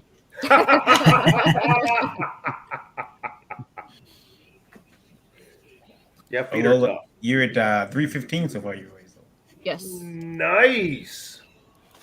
That's the bid for this? No. She's raised $315 so far. Oh, that's good. That's really cool. Yeah, That's really good. So, guys, I've been kind of out of the loop. What's going on with Randy? What happened? Is he in the hospital with COVID? What's the deal? Actually, today he's been sent to a rehab facility so he can get COVID takes a toll on your body. It takes a toll on you, and so he has to go to rehab. Learn some functions again. Walking, talking, because he had to have they had to do tracheas and everything. Holy shit! He had to have a tracheotomy. Memory. Yeah. Wow. So, tracheotomy. Wow. Yeah. So he's doing much better now. He's Hi, Doc. He was sedated. He was sedated for a couple of days. and his oxygen was pretty low, but he's doing much better. I got a chance to talk to him actually on the phone and hear his voice. He sounds good. He's back posting again on Facebook. Still gonna be, still got a road ahead of him to go for, rehabilitation to get back to 100%. But if he had a tracheotomy, I mean, that's a serious procedure to have. Oh yeah, that's Luke pretty had scary. one too. Yeah. Luke also had the same thing happen. Yeah. Really? Yes. He had to have one as well, so that's why tonight's Now, benefit is going for both. How did COVID cause them to need a tracheotomy? What? For the ventilator and the feeding tubes. Oh my God! Fuck. Because you can't. Okay. I guess obviously you can't be awake for that. So. Well, the ventilator thing is pretty heavy duty, and it's really dangerous because you can blow out somebody's lungs with the ventilator. Yeah, and he's the first. People with COVID on a ventilator has resulted in a lot of deaths. A lot of people have died from that. So that's a very serious situation. I didn't know it was that bad for Randy. So he's the first person. Bid. He's the first person to survive being on a ventilator at the hospital that he was at. Yep. Holy shit! Wow. The first guy? Yeah. Yep. At that hospital. Everyone else expired. A ventilator croaked. So guys, come on, the bid starts at $5, and my 11-year-old son drew this piece and donated to the auction. So the money is going to go towards helping Luke and Randy, and it will really make my son excited if someone bought this. He told me tomorrow morning when he wakes up, he wants to know how much it sold for and who bought it. And, just for the record, I'm also Lola, and I did burn my hair off. Well, I've caught my hair on fire a couple of times. I got it on fire at the Dragonfly in Los Angeles, seeing a show. I leaned up against the shelf that had a candle underneath it, and I didn't know it. And my hair caught on fire, and I didn't realize it until I felt the hands on my back, the bouncer putting me out. And the funny thing about this story is my girlfriend at the time was this British girlfriend, and she's looking at me like, and I don't know why, her eyes are bugging out of her head, and she's freaking out. And then I started to feel a little hot. And I'm like, man, it's a little hot in here. And then I started doing the Tito dance, Michael Jackson. Oh, Tito! Dancing in one spot, and they got me put out. And I did a bow to everybody in the room. The band never stopped playing. It was a live show with the lead singer from Warrior Soul. And the funny thing is, years later... Probably didn't even see it happen. They're probably just the lights in their face. They can't see shit out in the crowd. Oh, yeah, for real. The funny thing is, my late wife, Waka, was at the show, and she was standing 10 feet in front of me, and I didn't know her then. So I was on fire, and she didn't notice me. The fire is standing behind her. So I used Dark to Griff Comics has confirmed $10. So the bid is going for $10 so far. Well, I'm raising it to 20. I'm in for 20. And he said he sold his last Jason pick at the Lax auction for Luke, so he needs a replacement. Well, brother, I'm putting it in for 20. I got a bid in now. We're up to 20, buddy. I jumped it up a bit there, pal, because I think this would look great at the American Horror Studio on the wall. And Hart, it's funny that you shared that story because that's exactly what happened to my hair. The exact same thing at that same show. At the Dragonfly, Los Angeles in 1999. No, it was Kiss in '79, but Were you enjoying the show or were you working the show? I was enjoying it till my hair caught on fire. And yeah, you feel pretty stupid when you're a big Roman candle, don't you? Well, it was the 80s. It's not official bid until it is in the chat. Oh, you fuckers. All right, you fucking bastards. I got to get in. And then Eric Hawkins make me type, Maria. My brother passed away in October. He was on an event for 3 weeks. I'm so sorry to hear that. Yeah. Same here. My condolences. Yeah, that's terrible, man. Well, we've lost a lot of great people this year. I mean, I've lost a lot of people in my life, and a lot of it hasn't always been from COVID. Some of it has been from alcoholism, drug overdoses. My mother had an issue with brain surgery. They delayed her emergency brain surgery. They delayed by 2 months. Yeah. So there's been a lot of death this year, and boy, it's not letting me get into his comments unless I log in. You can go to Jennifer, it was in fact Aquanet. You nailed it. Aquanet from the 80s. You were a big hair guy, weren't you? Poison. White. Aquanet White. That's God. I'm pre-glam 80s. Howard, if you can't comment on the YouTube, just go to my Facebook page where the video's playing. All right, let me do that. Aquanet, I remember my mother using that for her paintings to like seal the paint down or something. It was weird. She would spray Aquanet on her. If you use pastels, or charcoal, or even graphite, cheap hairspray is the best matte fixant you can use. You really got a Michael Wincott thing going on with the go into the comment section on YouTube. I'm not signed into anything. I don't know what my passwords are. I can't sign into nothing. Don't listen to Anthony at Dark Gift. If you bid $20, damn it. I'm in for 20, baby. I'm going to hit you with the private chat. And Dark Gift is a friend of mine, so I can say that. Well, these guys know me. Max knows me. Me and Max work together a lot. He knows I'm good for $20. All right. Bottle of whiskey right there. Exactly. That's $5 away from a fifth of Jack, which I have just started a fresh bottle.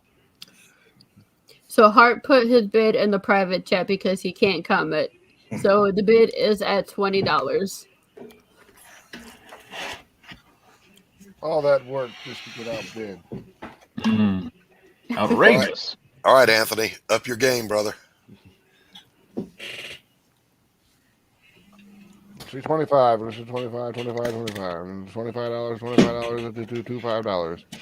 We got to get 25, 25. What do we have? 25, 25. Let's hear 25, 25. Come on now out there. We got little kids drawing. Let's hear 25. Do I hear 25? We're going to help Randy out. We're going to help Luke out. We're going to help these guys. They had their throats slashed open. We got to help them out. We got to get the bidding up. Let's go.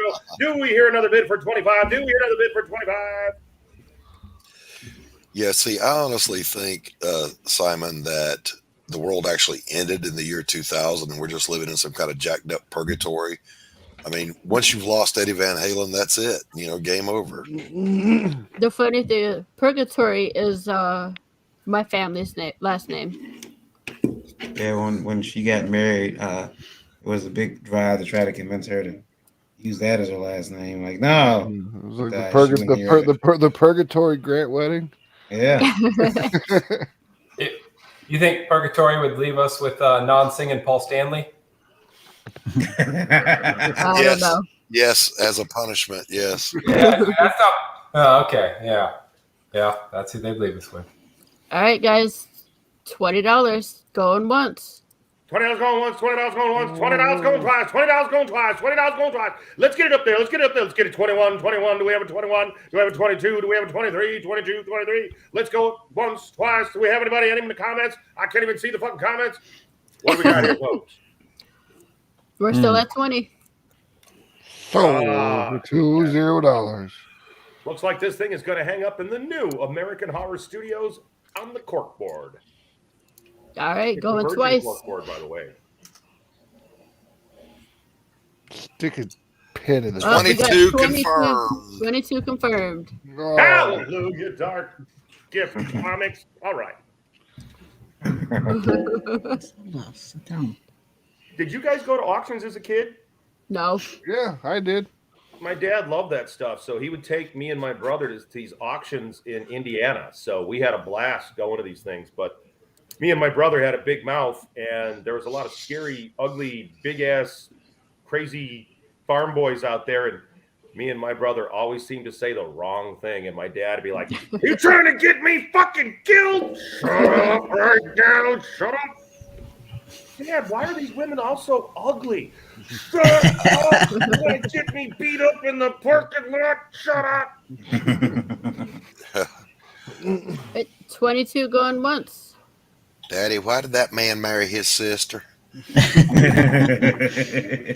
that man banging a pig with a wig? What is that? 22.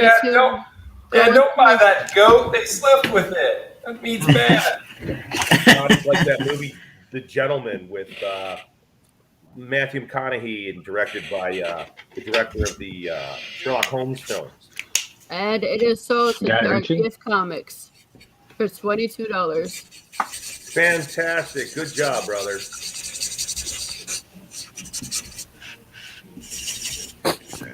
Change it.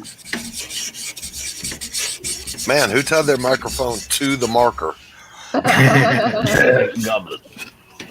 Probably. Dark Gift, let me know when you pay the money so I can double check. Send the money to streamlabs.com/indievote/tips. Where you're saying tits. Tip. Yeah. Here we go now, the original Jeffrey Dahmer biography book by R.T. Fisher. There it is. And these are That really book, hard to find, folks. These books are very, very tough to find. I'm down to my last 10 copies, so Randy's such a great guy, I figured that I could part with one. $75 for this. A rare book. One of the books that got you on Sarah Jesse Raphael.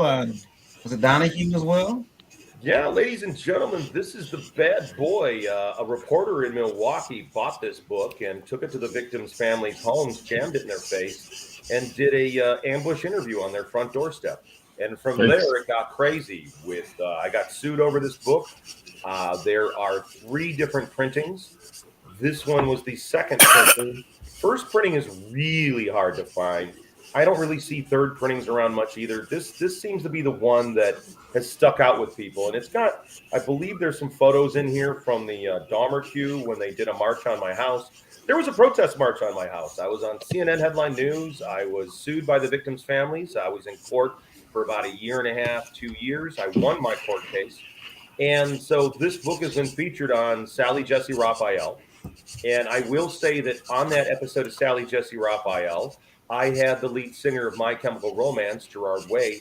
He was 15 years old and working for me then. So in that episode of Sally Jesse Raphael, there's a young Gerard Way, and they're sitting with his mother in the audience. And we know, Barry, and you mentioned at the screening, the taping of the Jerry Springer show, your father was in the audience. Yep. So, ladies and gentlemen, this Jeffrey Dahmer book is it's the only comic book featured in the Nat Geo special on the 90s. That's right, guys. It was the only comic book really featured in there. And so this is a piece of history. I would highly recommend you get a copy of this because it's only going to accrue in value. I've been really blown away about how long this is stuck in the public's consciousness. And I think it's a pretty good book. The writing on it's pretty good. Now, sure, I wrote it. But it's a very interesting book. It's not what you think it is. I highly recommend getting the bid, especially because you're going to help out guys like Randy and Luke. You know, as they were saying earlier, a lot of people have had a lot of problems. We've lost a lot of folks due to what's been happening with this pandemic around the world. And if we get a chance to help people, we should. We got to reach out and help each other out. That's why I kind of volunteered to get on here with all the guys. Randy, I could tell you folks, I don't know Luke that well, but I do know Randy very well. And I would say Randy's definitely a guy you want to keep walking on the earth. He's a great dude. And I'm saying, don't make me come looking for you. Let's get them bids going. Let's get them bids going. How many pages is it? It's about 32 pages, I believe. Cool. I think it's 32 pages. And yes, this is my hammer from my Thor costume because if I'm going to dress like Thor, I got to have a real hammer. So somebody has a story. Jennifer says, I have a story for you about him. He's actually not in hell. Hard to believe, but true. I'm friends with an evangelist who knew his cellmate and Bible study partner. Okay. I don't wonder think if anybody knows whether Dahmer is in heaven or hell, but I think those little children that he raped and murdered, I think those kids probably want him to be in hell. Did he rape a kid? Yes, he did. Jeffrey Dahmer was a convicted child rapist. And one of the things that most people don't know about the Jeffrey Dahmer mythos, they've all heard the story about the two police officers who brought the naked 14-year-old boy back to Dahmer, bleeding from his rectum, while two ladies of color were arguing with the police, like, you can't give him back to this guy. And Dahmer had said that was my gay lover, and he's just drunk right now. That's my gay lover, and he's drunk. And the police were like, well, we don't want to get in the middle of this. So they gave the boy back to Dahmer, and the boy was drugged because Dahmer had drugged him, and he had escaped from Dahmer's apartment. But what the public doesn't know is that boy, I'm going to manicure his name's like Conrad Symposium. That boy's older brother was raped by Jeffrey Dahmer, and Dahmer was convicted and in jail time for raping this boy's older brother when he was younger. So you got to ask yourself the question, what the fuck are you doing with the guy who raped your older brother? Yeah. To begin with. And no one's ever asked that question. No one's ever talked about that stuff. And how about the police officers? You'd think they would be able to do a quick check on him and see, oh, Jeffrey Dahmer, convicted child molester, convicted child rapist. Perhaps we shouldn't let this inebriated guy who's naked, bleeding from his butt, go back with him. That's what they should have checked on, and that's the thing that they should have been castigated for, was the guy's a convicted child rapist. And if you checked who he raped, it's this kid's older brother. So it's a really bizarre story, and I think, folks, definitely bid on this book. It's going to a good cause. It's filled with stuff you might not have known about Jeffrey Dahmer, because I do my research when I write a project.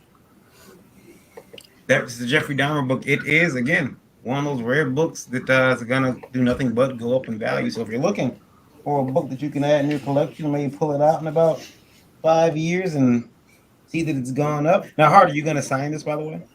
It depends on the person who buys it, because some people, they don't want you to. So I feel that the customer, whoever ends up with the book, if they want me to sign it, hey, I'm there, no problem. I'll sign the book for sure. But, and I'll even throw some extra stuff. I'm going to throw in some stickers. I'll throw in maybe a couple of buttons. I might throw in a couple extra comics. So you're going to get a little grab bag of fun, because Randy's all right. That's cool. Dan Plegel says, I need this piece of history in your life, friends. I think you need this piece of history. Yeah. And Dan ought to know, because Dan did a lot of work for me. Dan drew a lot of books for me. Good guy. Dan's a really fun, cool dude. Very, very talented artist. But Dan, you're getting crazy with these boobs, buddy. These boobs are huge. The new boob drawings.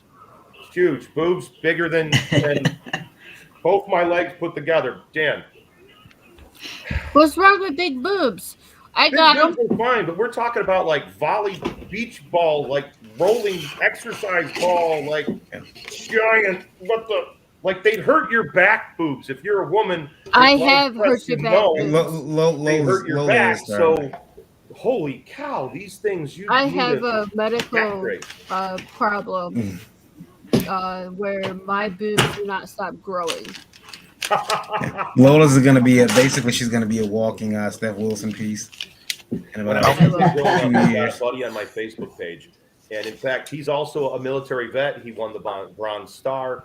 My friend Joel, when we were kids growing up in Blue Island, Joel was on the swim team with me, and his mom was so short, and she was older because Joel was the youngest in the family, and she had unbelievable she practically wobbled because these things were so big. Oh my God. We wondered if she had like a back brace and a steel girdered bra, because I bet you hers didn't stop growing either. Yeah. Oddly enough, mine haven't stopped growing. Eagle Rider says, I wear a freaking H cup. Big boobs do hurt the freaking back. And I wear an H right now too. And they're also awesome. Yeah. That was my. I think I remember that bought. if you're going to date a lady with large breasts, be prepared to be the back rub master, and you'll make that lady very happy. I go to a chiropractor. Oh, I go every week. I go to the chiropractor all the time. Most people should. Most people are foolish. Like, you only change the oil when your car blows up. No, you change the oil in your car on a regular basis. And going and getting a chiropractic adjustment helps everything in your body function better. But you got to make sure that you're with a good chiropractor and not a quack. Mine's good. He's already. I've already seen major improvements with my spine and everything, and the way I hold myself, and I'm doing really much better. I also recommend the teeter hang-ups. I've got a teeter hang-up myself, and they work. I wouldn't recommend, like, don't get on it, hang upside down like a bat for an hour straight. You know, ease your way into it. It really helped me out doing the teeter hang-up thing. It totally, even if you just put it in a bit of an angle, not the full thing, you know, because I kind of like when I'm just like swinging around like I'm in Monty Python's Meaning of Life or something. I have a question from Indie Boat Radio, and it's good that we got Josh here because he'll be able to answer this one. Oh, real quick, Sugar Chris says, I'm sure Varian is very upset about your condition, Indie Princess. Beside myself, actually, just mainly because it just costs so much for bras. Yes. Yeah. Better than paying for hair extensions. Yeah. Better than paying for a weave, Varian. I don't know, man. She can get those too, and I've seen those there. There you go. So and this is from Indie Boat Radio. This is from Caleb. Caleb is writing in. He says, okay.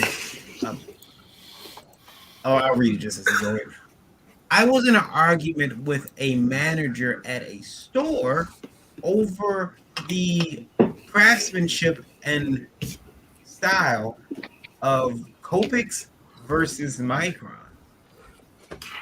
The manager told me there's absolutely no difference in the utensils. The artist is the person controlling the tool and can make it perform however it needs to, whereas I believe that some equipment is made and performs differently. He told me it was silly to have a preferred brand as an artist, and I should be willing to switch and adapt. What do you guys think? I know that Josh, you are a supply whore. And there you go. What do you prefer? It honestly depends on the situation. I've been primarily using Micron again. Micron recently just created a new style of tip as well that they're calling a PN graphic tip, and that one's a little bit more stable. But if addressing the actual, just like the long and short as far as the difference, the main difference between a Copic and if you're not buying those shitty gray Copics, the little temporary ones that you're getting ones, but it's here. But you'll have to hit the camera. Yeah, well, here's a question about that with the Micron pens. How do you feel about the Micron pen versus a Rapidograph? Personally, I'm not a fan of Rapidographs. I'm a lefty, so it just involves a lot more stabbing as far as that's concerned. Okay, so with the Micron pen, how about the ink? How long, like, is the ink nice and black like an India ink? How does it handle sunlight? Well, that's part of that was actually going to be part of that too. But to answer, I guess in reverse, the Sakura style Pigmas for Microns, those are more of a brown tinted black, and Copic multiliners typically have more of a like an off gray when they dry. Like neither of them is a pure black, and it's mildly annoying, especially if you're working on certain types of paper. If you're not working on something that's like an ultra bright digital copy paper that's supposed to be like archival, then those are going to be affected accordingly. If you're trying to worry about sunlight and things like that, I recommend actually doing like a matte finish spray or possibly throwing a workable fixative on everything once you're fine. You're one and done as far as that. And that's one thing I think it's not what we used to do back in the heyday for my 17 papers, especially. That's why you see a lot of that yellowing where the white paint and things are. Well, for myself, Tim Vigil threw down the gauntlet with me. I was a Rapidograph and a Micron pen guy. And then Vigil, he threw the gauntlet. It was like, you're worthless unless you master the brush.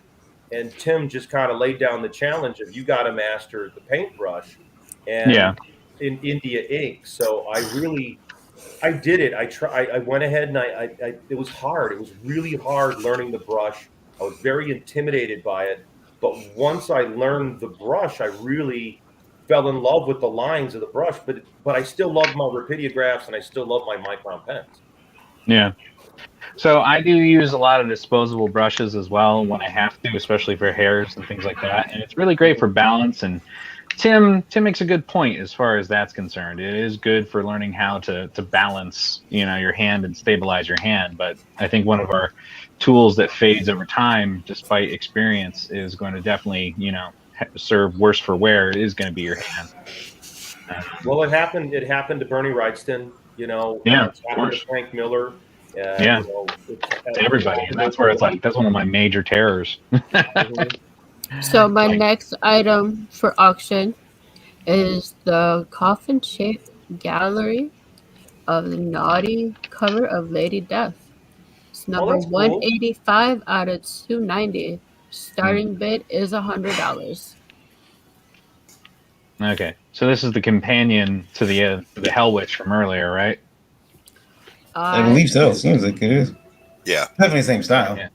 Specialty cut Brian Polito Coffin Comics prints. Same donor. Dread Dinosaurs art supply is one of the things that you want to spend as much as you can afford. I tried many different markers, but come back to Copic. Yeah. And that's all I really going to say is that as far as microns are concerned, personally, I've been using more microns lately because they handle better as far as materials. And I apologize for the focus, but this black one is the PN. It's kind of a more firm tip. Now I have found that these leak a lot more, like if they're not in the same kind of climate. And then these ones, they have a little bit more flexible bounciness for a standard micron. So sometimes it just comes down to affordability. But yeah, Copic markers, that's a whole other market. Josh, do you ever mess with Sharpies? Because I actually caught Simon Bisley inking some of the stuff on Death Dealer at Sharpies. There you go. There we go. These are actually fantastic. Any of these Boom sketch covers that come out, I refuse to draw anything other than Sharpie on them because the material is so terrible. Like, what do you use for your whites? Roughing it up, trying to get it to work better. This is the only thing that'll stay and hold any kind of absorbance to it.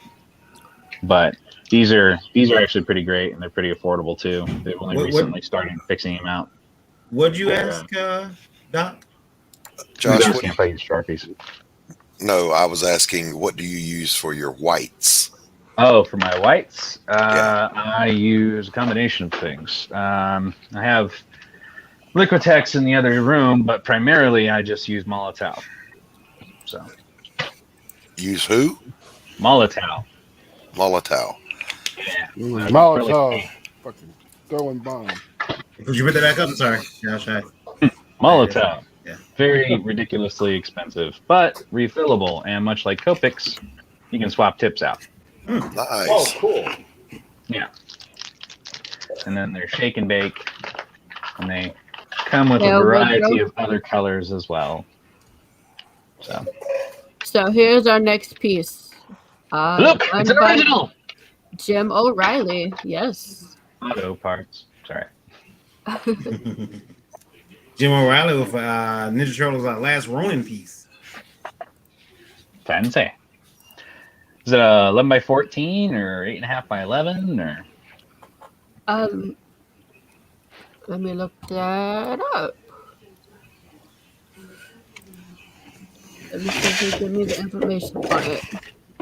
Fun fact, as near as I recall, I don't think he fights a ton of ninjas.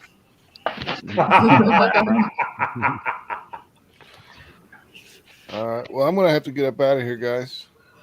Be safe, dude. It is a 11 by 14 on mixed media. Max.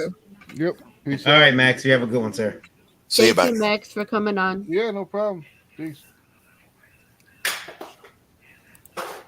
So yeah, it's 11 by 14. Cool. It's a pretty nice piece of art. Yeah. Starting bid is $75. And it is original. That's original pencils and inks. See this piece from Jim too. I've been reading the series, and I'm upset that the last Ronin isn't who I thought it was. But break my heart. That's okay. That's okay, guys. I'll still read it. I'm just saying, I don't want to ruin it in case anyone's watched the last or read the last Ronin yet, but Well, the last issue comes out. Well, the last issue just had some printing issues, but and by printing issues, I mean some delivery issues that are traumatizing to see. Is that something to do with the quote paper shortage, or is it have to do with cargo ships or pallet ship? Got it. Yeah, it's a travesty. It's like yikes. It is. It's over on Kevin Eastman's profile as well as B Sharp, who's doing the interiors for that one. So, but it's Kevin in a long time. Yeah, same, many moons ago. But sweet, 11 by 17. You got 13 characters on there. Yes, I counted the ninjas. 11 by 14. 11 by 14. I'm sorry. That's a pretty nice sized piece of art. Yeah, 13 characters. That's pretty impressive. Now this is a piece of original artwork, on paper. So I would say this is one of the values of drawing art on, physical in the real world instead of on an iPad or a media pad. I keep getting into the round robin with younger creators, and I'm like, you know what, man? You're going to be able to sell your original artwork at an auction and pay for your rent, but you're not going to be able to sell that tablet drawing the same way. It just won't accrue in value. It's not going to hang in the Louvre. It's not going to be up in the Comics Art Museum. It's not actually physical, exists in this other realm that can't be possessed. And if you print it, you can't see the brushstrokes. You can't see the marks on the paper. It isn't physical. It isn't physical. It's like trying to tell me that sex with a real doll is the same as a woman. No, that's a dead piece of plastic, and a woman like bones and stuff and has warm breasts unless. I'm reflecting on somebody who's currently not here talking about them printing their digital artwork and then inking it and making it an original. But hey, look, turtles. Yeah, now that right there is interesting. Does this person do this on a regular basis? I don't know. I haven't talked to him. He's been in the hospital apparently. Oh, okay. So. Yeah, I've heard of another professional told me that he did that, where he would do his art digitally, but then a couple of key pieces he would print out in blue line and then actually ink. Yeah, to me that seems like that's physical art then. Yeah, like it's physical, but like taking a finished piece, it doesn't matter. Go ahead. Go ahead. I want to hear. That's a side rant for another day. I'm going to move on to the next one. Well, that's interesting, and that's what. So we got Live Read by Andrew Davis on his Conversations in Pop Culture. Read on the Pop Anime Comics Facebook page by Andrew Davis. You get a 30 to 60 second live read. Your link included in the episode bio. Excuse me. Also, the link to your comic, Kickstarter, Indiegogo, or podcast will be visible throughout the interview. That starting bid is $10.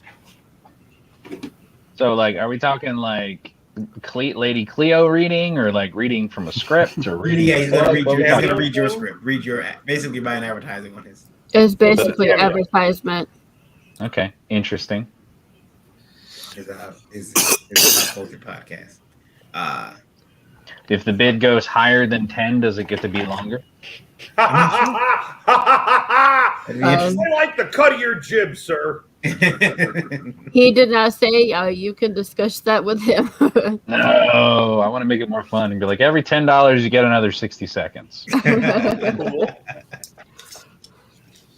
Well, that makes me want to. Does he have an audience? Do people listen to the show? Yeah, I've been on his show a couple times. So is it worth $10? I think so. I believe so. Yeah. I might have to bid on this. This could be fun. Why do I know this name? Who is Andrew Davis? He has a show, the Pop Anime Comics Facebook page. You might be on there. Has he been around for a while? Is he a creator? What's his nickname? Is it Blue T-shirt guy. Yeah. We gave him Larry gave him the name Blue T-shirt guy. Okay. I don't think he's the person I'm thinking of. If you may have met him through Max too, so. Okay. All right. Max all right. knows him. Bobby, what are you working on? I'm thinking of a writer from the '90s who did gay comics. Oh no, he's younger. Same guy. I don't know. I think there was Anchor. No, that was Ink. No, was it Ink? It might have been Tim Davis. Oh, I'm trying to remember who it was. And he was pretty vocal. He was bald, had a beard. No, that's not him.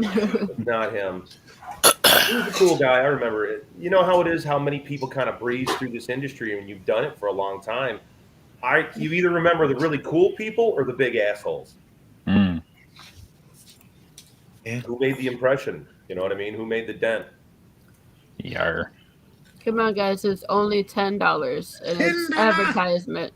$10, $10, $10. We got $10, $10, $10. I'm going to bid $10. I'm going to buy one. I'm in here for $10. Do we have another dollar? How about $11? $11. Perhaps $12. You guys are watching. I can see these people down here. Woodrow.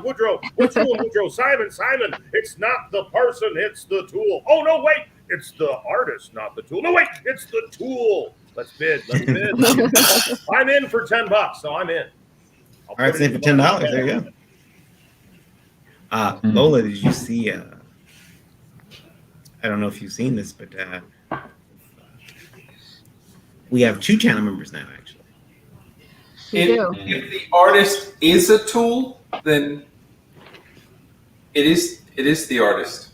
I was reading that too. I was like, yeah, I mean, it's kind of true. I mean, technically, you can draw with whatever you give them. It doesn't matter how much time and effort and etc. You know, it's like I use lead holders versus pencils. It's the same bloody thing, technically. Like John Lennon said, you know, he said, I'm a musician. Give me a tuba. I'll get you something out of it. I'm an artist. Give me a crayon. I'll get you something out of it. Who is our second channel member that subscribed? Oh, there it is. Legend Storm TV. I will add them to the list. Legend Storm TV is in there, and so was Comic Pop Fans. Appreciate you guys, channel members. Thank you very much. Jennifer Looters, I have used a calligraphy pen to do my inking. I've used quills, brushes, rapidograph, a stick, big giant paint brushes, all kinds of stuff. So yeah, I've used a calligraphy pen. I like this guy. Hey, Abby. Joe Blue needs a refill. We got $10 going once. $10 going twice. $10 going once, $10 going twice. Come on now. I know somebody out there wants to present something big on Andrew Davis's show. They want to get on Andrew Davis's show. Let's go. Come on now. We're going to try to help Randy out. This is not just about Andrew Davis's bid here. This is not just about my money. We're trying to help Randy and Luke out. This is what it's really all about. This is why I'm here. I'm here to help contribute. I'm here to help out Randy and Luke.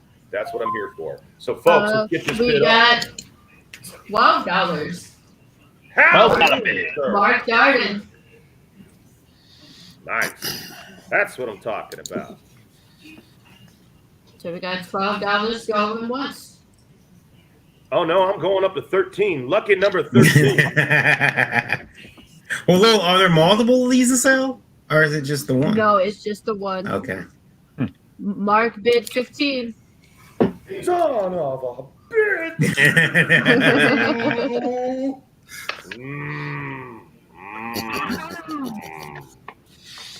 Thank God I've got my own television channel that's reached almost 8 million people this year. Let it tap out.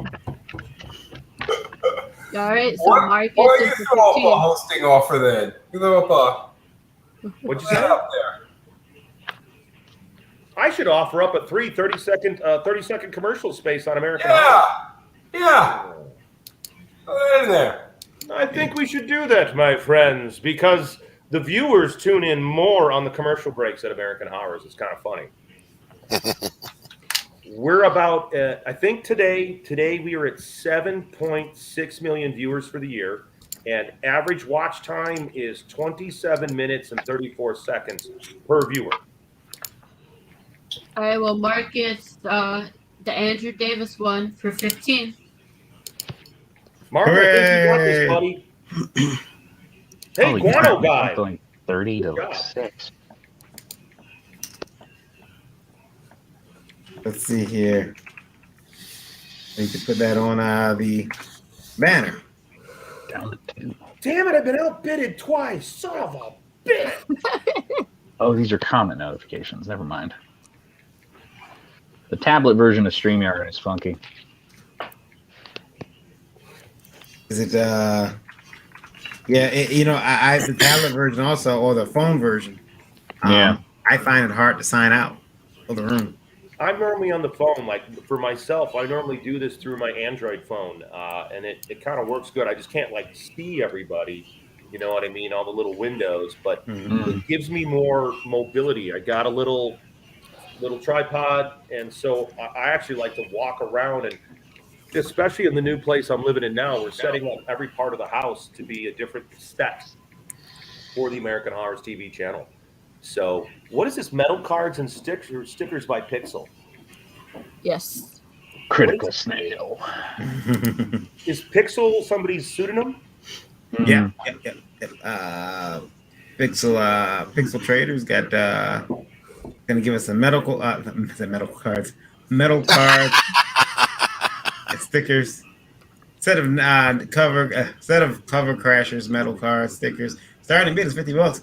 Lots of rare stuff there. Got an IndieCron sticker in there too. IndieCron partnering with IndieVolt on a lot of stuff. You know, it's kind of fun making this stuff. You know, it's so much easier to do these vinyl stickers. I really am enjoying the vinyl stickers. We've been doing them at American Horrors. We've been doing them with the film festival. We got our Build a Bull stickers in for the omnibus, and those things. One of the cool things is that it's so great that they can just peel off. You know what I mean? Like I've got one of these vinyl stickers on the boot of my car, and it's been out there and it hasn't faded or anything in the snow and the rain. It's been on there for 2 years, and it looks great. The one that was on my mailbox, it was out there for 3 years, and it looks fantastic. So these vinyl stickers are pretty cool. Yeah, I was looking at someone was getting yelled at online. They did a sticker. It was supposed to be, all weather type of sticker with their campaign, and it wasn't. The stickers like someone who lives in like a rainy state, like said, the sticker didn't last a month. It was completely washed out, and you got to be careful when you buy when you're getting stickers made, and you select those companies. Make sure that they know what they're doing. They're making like because some of those stickers will not. I mean, they're gonna fade over time anyway. I used a pretty good place. I guess I should post where I get them done. I've got a guy that he does this for me, Sean Spencer. He is working full time with me as a graphic designer, and he has an ad company, Phoenix Willow Advertising, in Lake Geneva.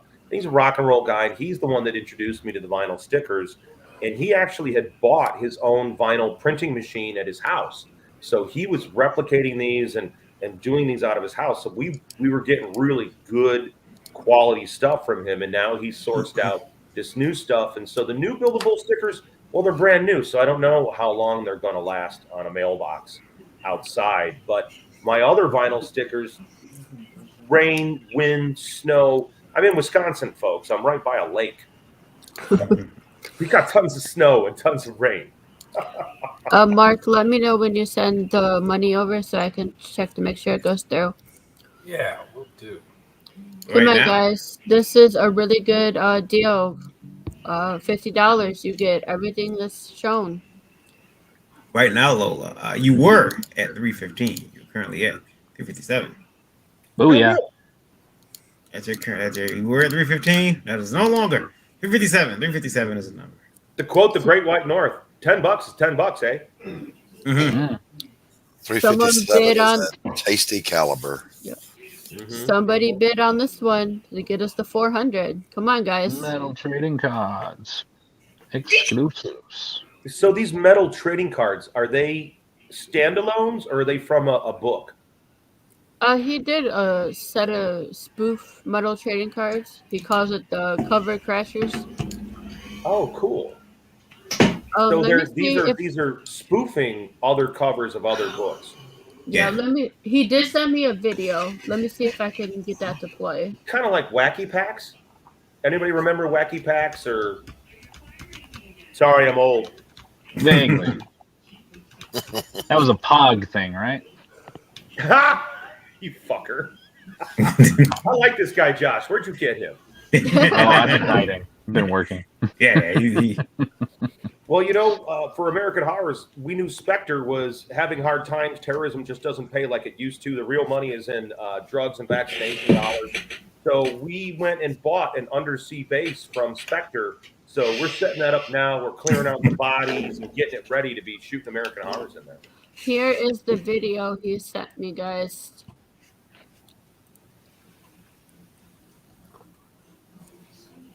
Yeah, because you can never take proper photos of metal. That's the crazy thing. Oh yeah, they're so reflective, right? Mm-hmm.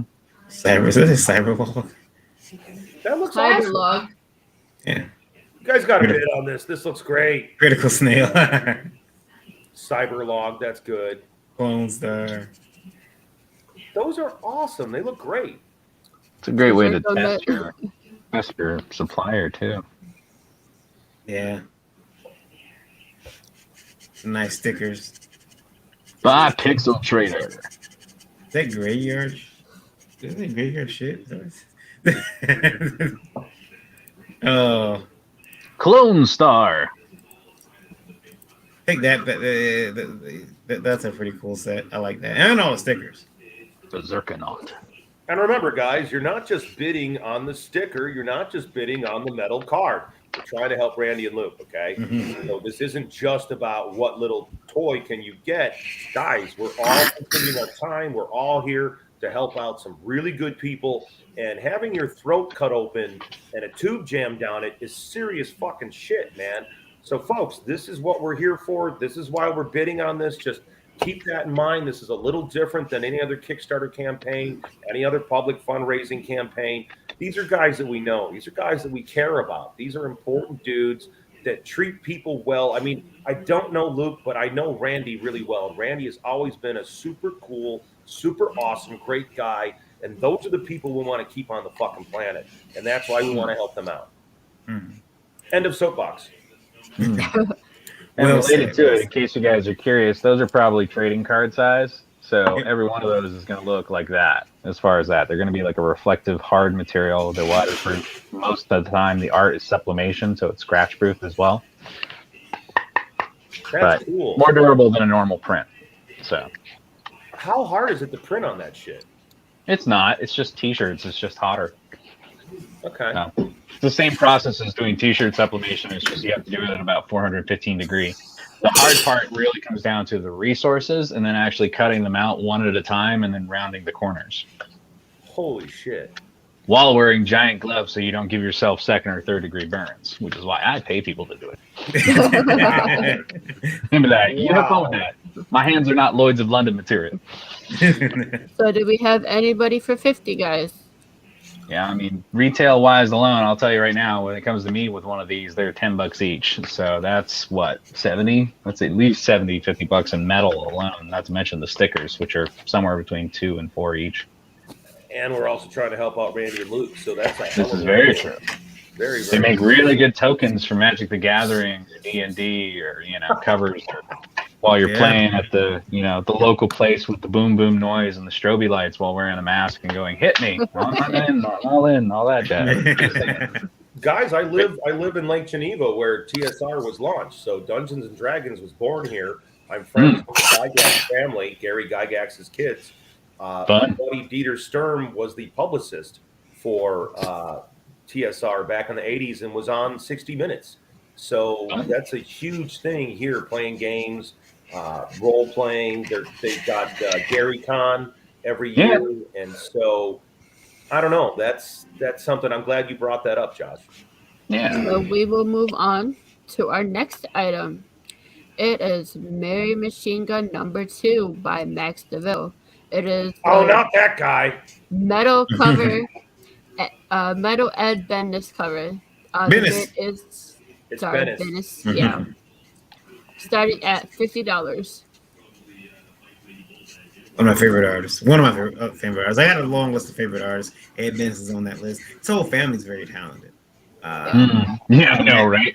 Yeah. You're just like, I hate you. I mean, yay, congratulations. You're living your dream. Like, mother, not another one. Yeah, exactly. It's like, how many of you are there?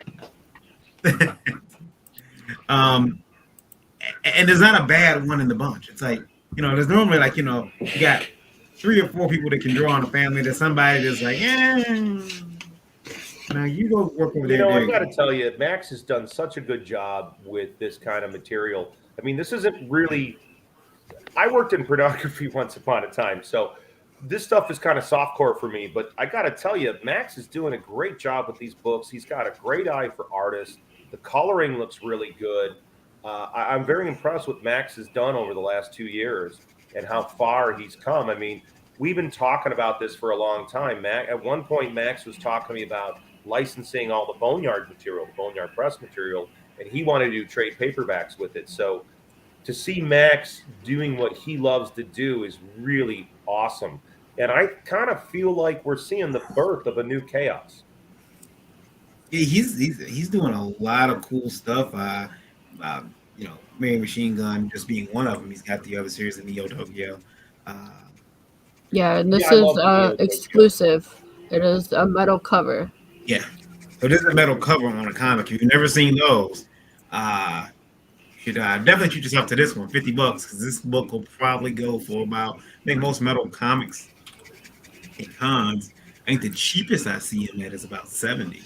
Yeah, 60 to 70 is bare minimum, and that's if there's going to be issues with grading. Mm-hmm. Yeah. But Josh, you sound like you've had a lot of experience with this. How did you come by this experience? I have been doing Comic Cons themselves since 2013 full time, with an average of 20 to 40 shows a year. In addition to, doing flatting at Aspen and a few other things. But primarily I'm trying to finally work on variants and stuff again, get back into comic books right now. So but you really know the production of the metal. Like, how did you do that yourself? Did you? Yeah, that's my art on one of them. So this metal production, I actually go and look for printers as far as that, and I try to involve myself in the process. Prior to me doing art full time, I did shipping and printing as well, between FedEx Office and a few other things. So I started trying to become friends with actual printers, and learn some of the tips and tricks. And I will soon be doing it myself. I knew a guy who was doing Mike Hunt Comics, and he was publishing Michael Diana. And he bought a print shop from somebody in Chicago. And so he had his own offset printing press. And he learned how to fucking use it. It was really amazing, and he did that to crank out his books. Yep, it's the way to go. So it's a lot of work. It's a tremendous amount of work. Is issue 1 for Mary? Yeah, it's Mary Machine Gun Reloaded. So is it redrawn from the Mary Machine Gun first book, or? I don't believe so. It's issue 1. Damn it, where's Max when we need him? Max! No, he actually told me about it. It's issue 1 where more dialogue and fixed dialogue airs. Cool. Yeah. So it's the second edition, but better. Yes. New clip. Starting bid for this one is 15. Well, I don't know. Whenever I did a reprint book at Boneyard Press, I always try to change it. Like, we always did different stuff. So the 3 different printings of the Dahmer book, there's different things in each issue. You know what I mean? I think the second printing, we had the protest march on the house. So we had photographs of all the protest marches put in there. So I don't know what he's got in there for Reloaded, but that would kind of make sense. You change it up a little bit. One of the things I like to do at American Horrors is a lot of the shows are being built modular. So you may think you saw this episode of Groovy TV, but I built it so I could swap out the different modules so that every show is kind of original. So I'm wondering if he's doing that with this. I'm a contributor to Mary Machine Gun. I contributed to Kickstarter. And also, that motherfucker won't stop sending me artwork. He's always so happy, so proud. Hey, look at this one, Hart. And so I've been seeing this stuff, and I highly recommend anybody to pick this up. I think this is the beginning of a big thing for a new chaos. You know, Brian had a very good run, and Brian has his thing, but I think Max is bringing a fresh perspective and a different vibe to this, his own vibe. So I really feel we're seeing the birth of a new Chaos Comics, and I would not just to help out Randy and Luke, but I think this is going to be a nice collectible.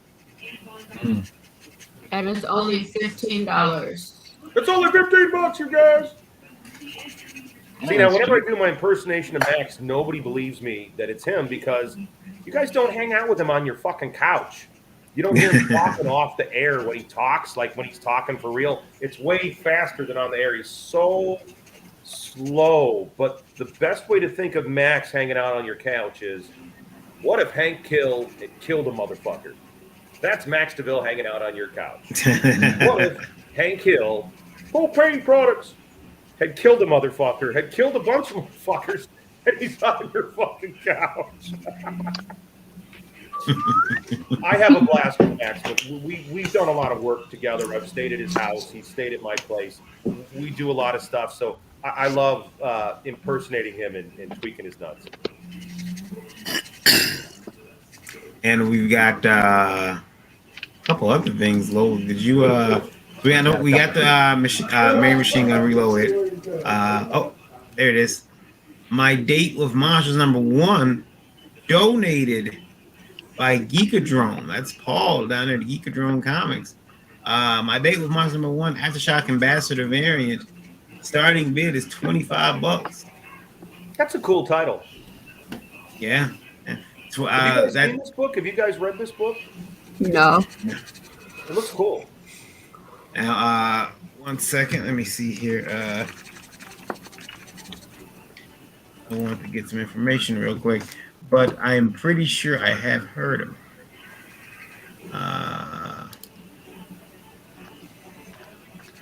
It's an Aftershock book, so.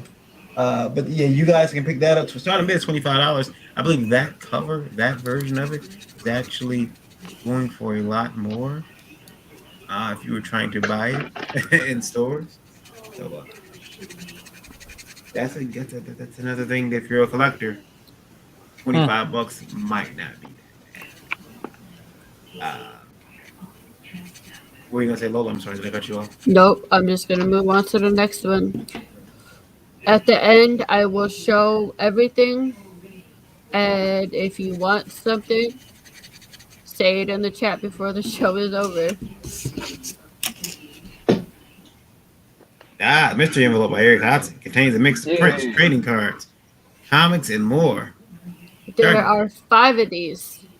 Why do I have a feeling there's just a semen-soaked hanky in there? Nah. No, I have these at my house. Yeah. I was going to say, not for Eric. Hankies? I believe you. You're married to Varian, yes. Yeah.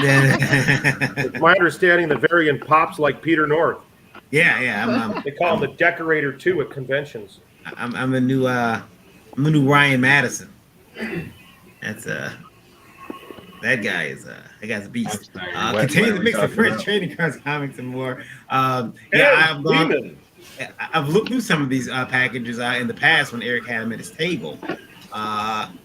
They're well worth it. Yeah. I would say there was a lot of times that I think Eric probably put well over $150 of value into these packages. And if you guys aren't familiar with Eric Hodson's work, it ranges from anime to pop culture. He does a lot of wrestling recreations of famous comic book covers as well. So there's all sorts of hodgepodge in there that it could be. Yep, lots of some of you might know Eric as Dreaded Dinosaur. Yeah. I am the Dreaded Dinosaur. And this $25, that's still because I think at the shows when he had these, weren't these 30, 35? No, the sticker he had on was 25, so that's why I just started the bid at. Okay. $25 though, folks. Is a mystery envelope. Now that will be mailed to you securely, more than likely in a box, a flat box. More than likely in a plastic envelope to keep all that semen in there. Yeah. I get nervous every time I hear the word mystery envelope by Eric Hudson. Contains a mix of prints. Bill O'Reilly impression. Spot on there, Charles. And New Day, Power Positivity #1. Donated by GeekGasm. The WWE New Day Power Positivity #1. 1 in 10 variant. Bid starts at $10. 15. 15 bucks. Oh yeah. They're eating bootios on the cover too. They are. I have a box of Usually those. 500 Bootios and gangbang. pancakes. They're grinning so wide. Yeah. They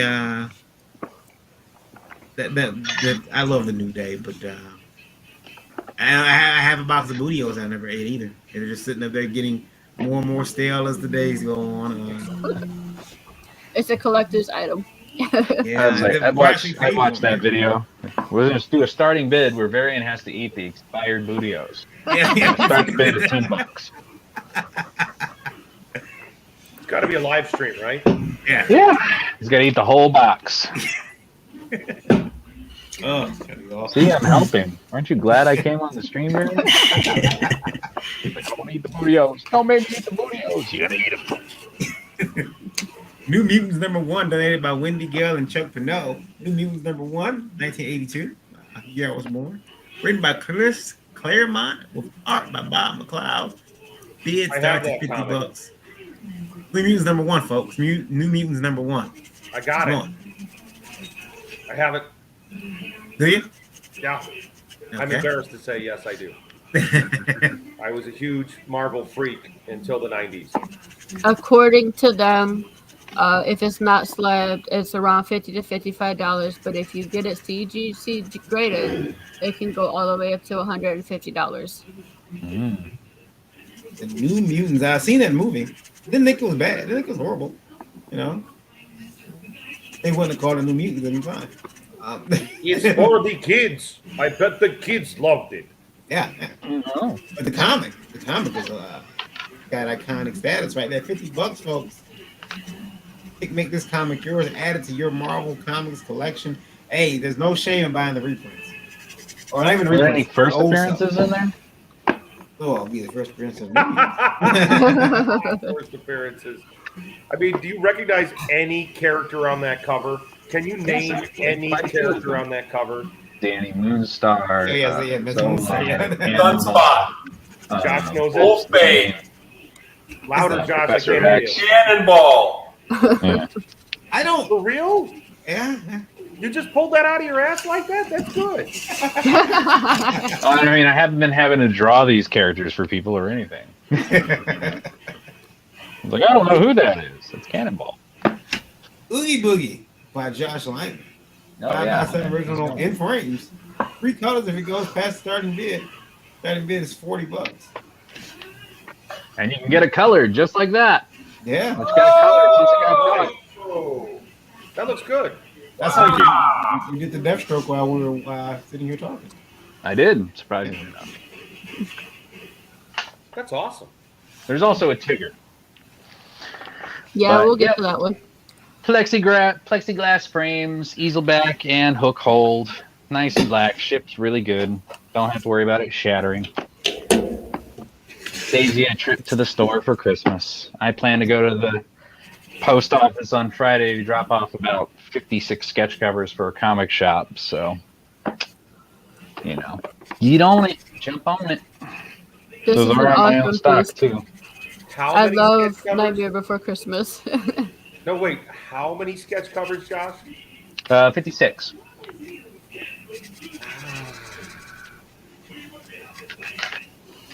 I found it funny. On a side note, somebody was talking about, I'm going to do Baka month. Do like 4 drawings, 4 complete drawings in a month, and I was like, that's cute.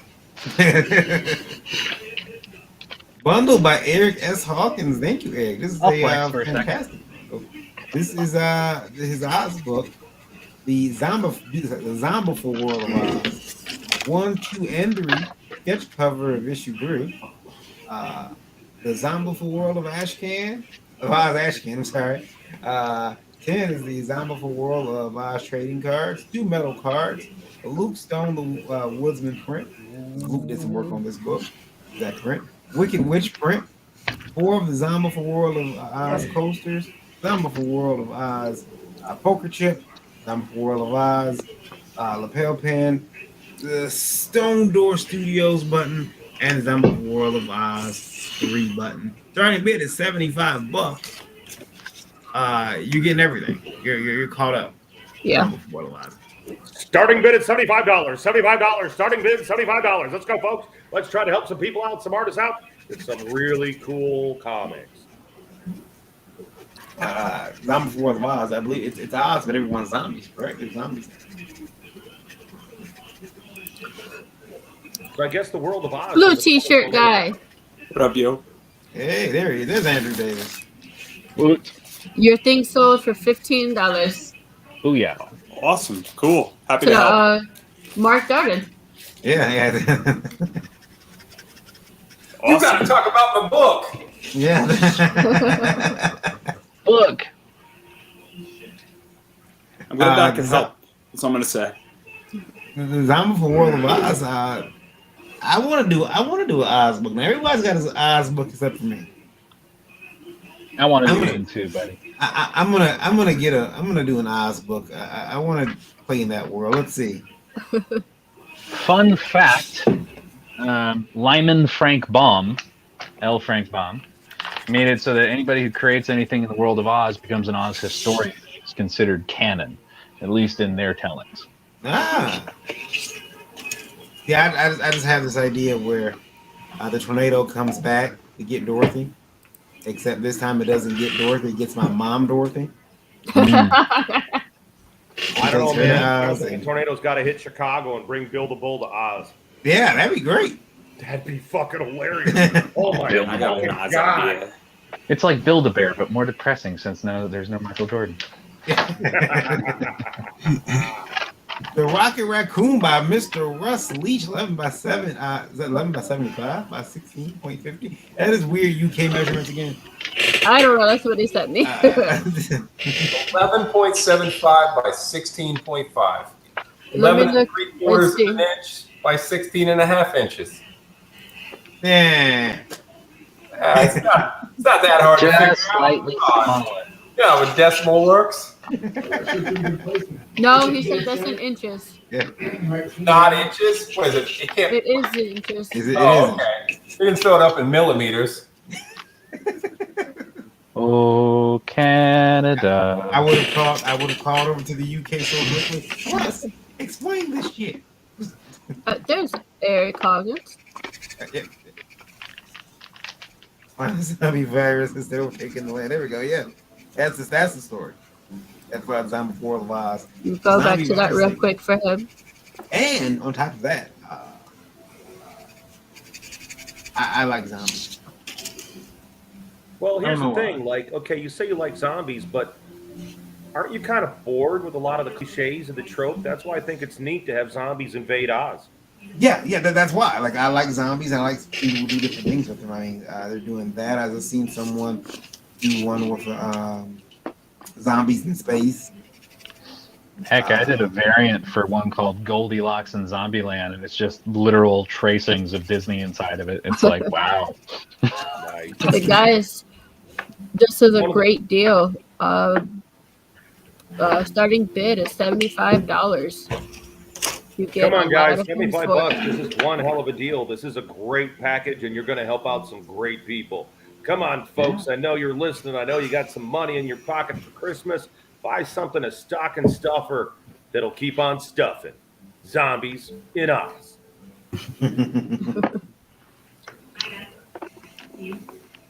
Well, what was the next one you just showed? Yeah, the next one is the Rocket Raccoon. That's right. Yeah. By Russ Leach. It's the original pencils from Draw the Marvel Way. Ooh, fancy. He did Here's that a question. drawing Can we lay down back the in announcer 2016. challenge? Everybody's got to sound like an announcer voice. First, I think you could do it. No, I can't. Sure. Announce now. Starting bid, $75. Josh has his announcer voice down. No, I don't. This is how I talk. That's his regular voice. I just have the This summer, Russ Leach is drawing Rocket Raccoon, and you can see it for $75. Get it right in your home. That was good. Breeze. How about the guy at the bottom who I can't see? Andrew, yeah, I gotta move that. Lola, could you move me and Andrew switches? Because I'm not. I'm just seeing like these glasses right over the bottom line. I kind of liked it. I thought I was like incognito mode, and I was like, oh, this is awesome. You cannot. So where I belong. So this is an original character that will be used in an upcoming comic by Jennifer. That's cute. Hey, you know, guys, when you talk about some of these artists, like who is Jennifer Luters? Is she what other work has she done? Well, Jennifer was in the chat earlier. She's done a lot of different paintings. Where's her website? I mean, that's a nice piece of art. Has she done other work for other publishers? I'm not sure. I know she's working on something. She's getting ready to do some stuff. She was asking about campaigns the other couple weeks ago. So Yeah, and this is the character that the comic's gonna be about. So you can get a image of the character before the comic even comes out, guys. starting bid is $25. I mean, this is a watercolor 8x10 fine art print. So it's done by hand. I mean, 8x10, you can find a nice frame for that. Lola went to buy frames up there for pictures. We got at Comic-Con, and she didn't know the size. So the frames she bought were too small. Like an inch too small. I guess we're gonna have to measure. Or you could just message Jay and ask him what size boards he got. Use Jay Foskett. He has these boards that he has made, and I don't know what size they are. Here we go. Batman Metal. Drawn by Rodney Fike. That was donated. Lola, tell us about it. It was donated by Tina and Rodney. Okay. That is all the information I have. Well, it's a sketch cover, and that's one of Josh has 56 of those that go drop off tomorrow. And those normally range. Friday. Rodney's sketch covers normally range from $100 to around $125, and the starting bid for this one is $75. And guys, can you help me out here? I'm kind of new to this sketch cover thing. How does this work? Do you guys do they print like the main logos are on there, and then the artist gets like 50 copies, and you draw on these individual copies? I'm trying to figure out. This is a new thing since I left comics. No, there's one-offs. Yeah, all the trade dresses like this, and then you draw on them. So the trade dress is on there. You do all the pencils. You do the inks. Depending on the material, you complain about the manufacturer and how they don't understand how things go, and then you produce them. Well, if it's a sketch cover, why would you ink it? It's a sketch. Well, the long and short of it is that artists are competitive and people are demanding, and so people started going, "Oh, just put some ink on it. Oh, just put some color on it," and then it suddenly became masterpieces. Then they started getting what happens is that's an original artwork cover. That's not a sketch anymore. I like Exactly. the idea of a sketch cover. I really like that. I like sketchbooks. You know, sitting there and going through Bernie Wrightson's sketchbook with him is fantastic. When he was alive, getting to go through an artist's work like that and seeing the rawness of it. You know, I've got a lot of old Duncan Rouleau sketch art for the early Bill the Bull comics. And it's got a dynamism that is lost when you start throwing inks and color. There's a beauty to the pure sketch. The line, the excitement of the line, the excitement of what could be there in a sketch cover. I guess the other way to look at it too is that it kind of branched out into people who didn't want to have a secondary style of collection. They didn't want to have an 8x10 or a 9x12. They wanted something that they could put in a short box, with all of their other comics, and then get them graded accordingly and list out and insure them. And be like, this is done by Bernie. This is done by George. This is what I do. Is that I love certain artists, and what I do is that a lot of them do an encopic marker, for instance. And so they're not doing a sketch anymore. They're doing like an art piece, and then I get it graded so that I'm not so concerned about the grade on it. I just want it protected because I view it as a piece of art, and then I'm eventually going to hang it up on my wall. But it's CGC, so for me, it's just a cool piece of art. And, I like certain characters from certain companies, and I'm like, hey, let's do this sexy and have a good time. And then I'm going to hang it up, and then it's kind of hard for me. So go ahead. What does it normally cost for a sketch cover? Like for a consumer buying a sketch cover, what does it cost them? It depends on the piece and the variant as far as that's concerned. So, like certain books when they first come out are $10, unless it's a comic shop that buys an exclusive. Then they'll be like, hey, these are $20 each or $15 each. So like you'll see that happens with a lot with like the Ninja Turtles, for example. There's actually Unknown Comics has with Comics Elite, they have rights to do facsimile copies of Amazing Fantasy number 15, The Incredible Hulk, and New Mutants.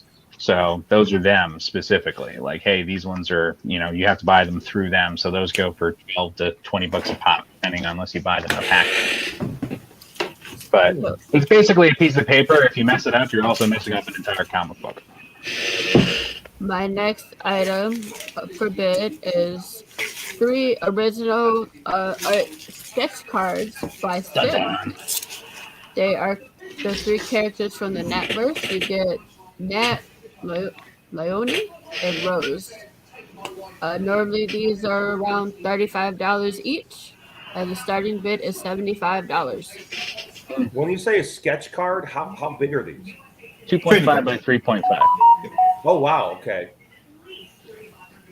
So the same size as those metal cards.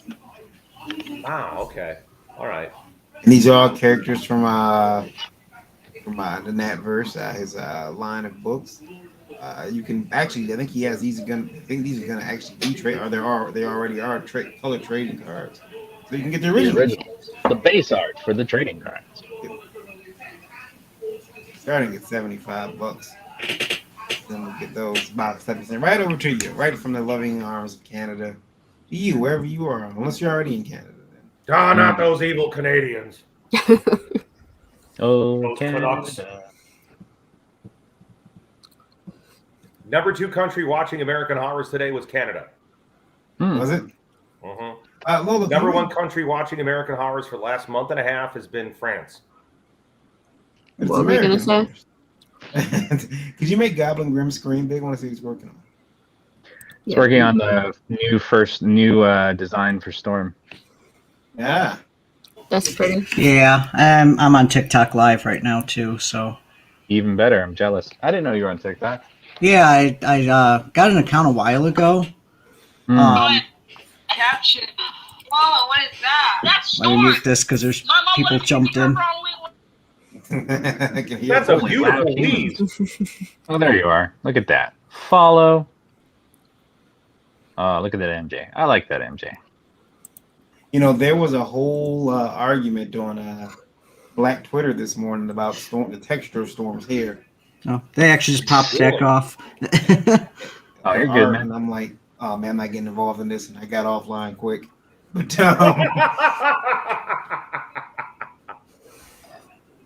I don't know. Storm always has like really cool costume redesigns, though.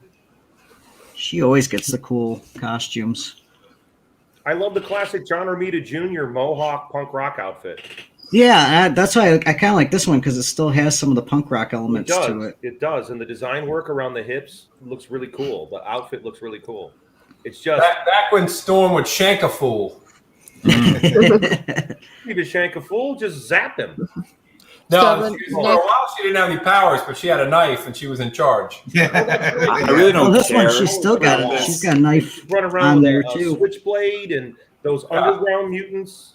Whole group of people with powers. It's like, no, I got a knife. I'm in charge. Yeah, the Murlocs. Yeah. Next item is Smoking Guns number 1, donated by GeekGasm. It is signed by the artist and the writer. A starting bid is $25. And who might the artist or the writer be? I wasn't given that information. All right. I'm going to go with M.L. Wilker. M.L. Wilker? The writer. 1997. Smoking Guns number 1. Also Wilker, $25. I'm going to say M.L. Walker. Yeah, seems right. It looks like the signature has an A, not an I.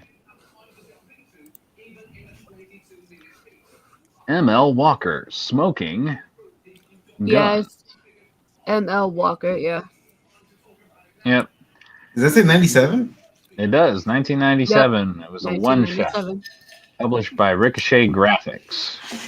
They might have been friends of Randy's from the 90s. I mean, yeah, that was the really cool thing about independent publishing in the 90s was, you know, we all kind of tried to work together. We all tried to, you know, we were looking out for each other, especially at cons and stuff. And it was a very small group. It was like your summer camp friends, even though I never got to go to summer camp, but it kind of felt like that. You saw these people. Josh, when you were talking about your convention rate of how many you do per year, that's close to what I was doing in the 90s because I did rock shows on top of it.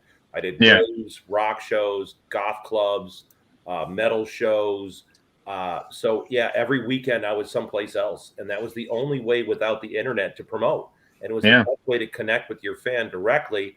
And that's a real thing is your fans are your fans and getting to talk with them. I mean, look at us here. Why are we here? To help out Randy and Luke.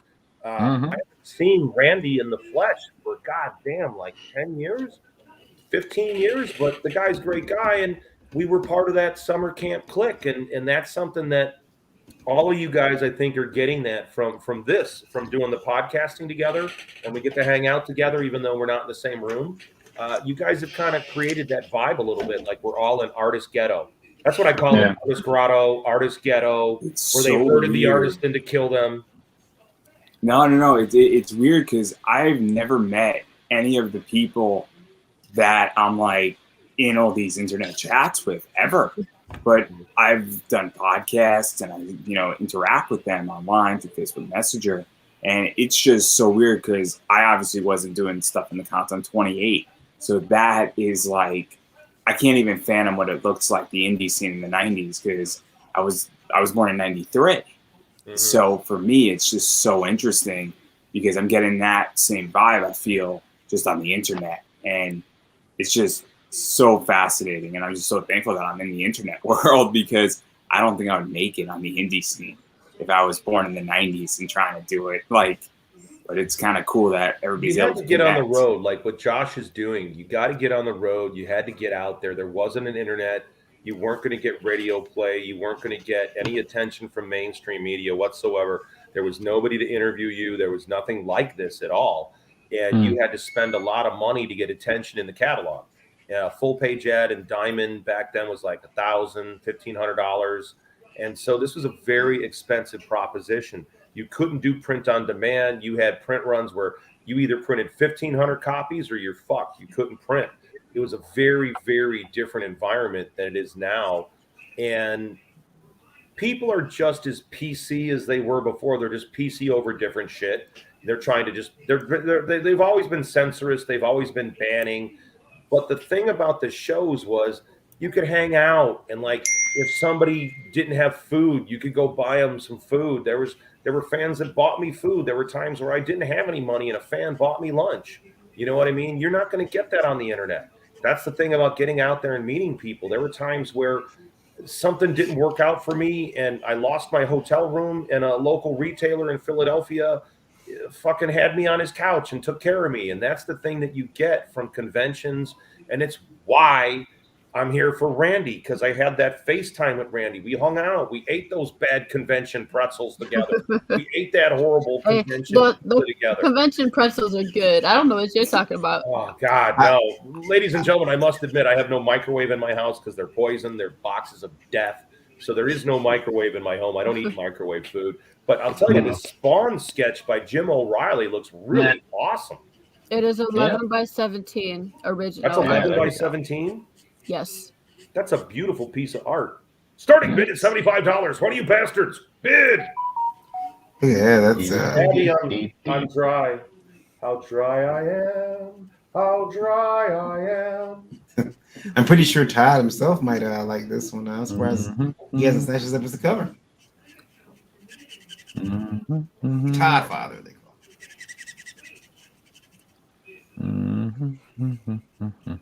I almost feel like I got to put some gay disco music in the background so we can like wake up a little bit and get a little groove on. Sell these products. Sell these products. Sell these products. Happy disco music.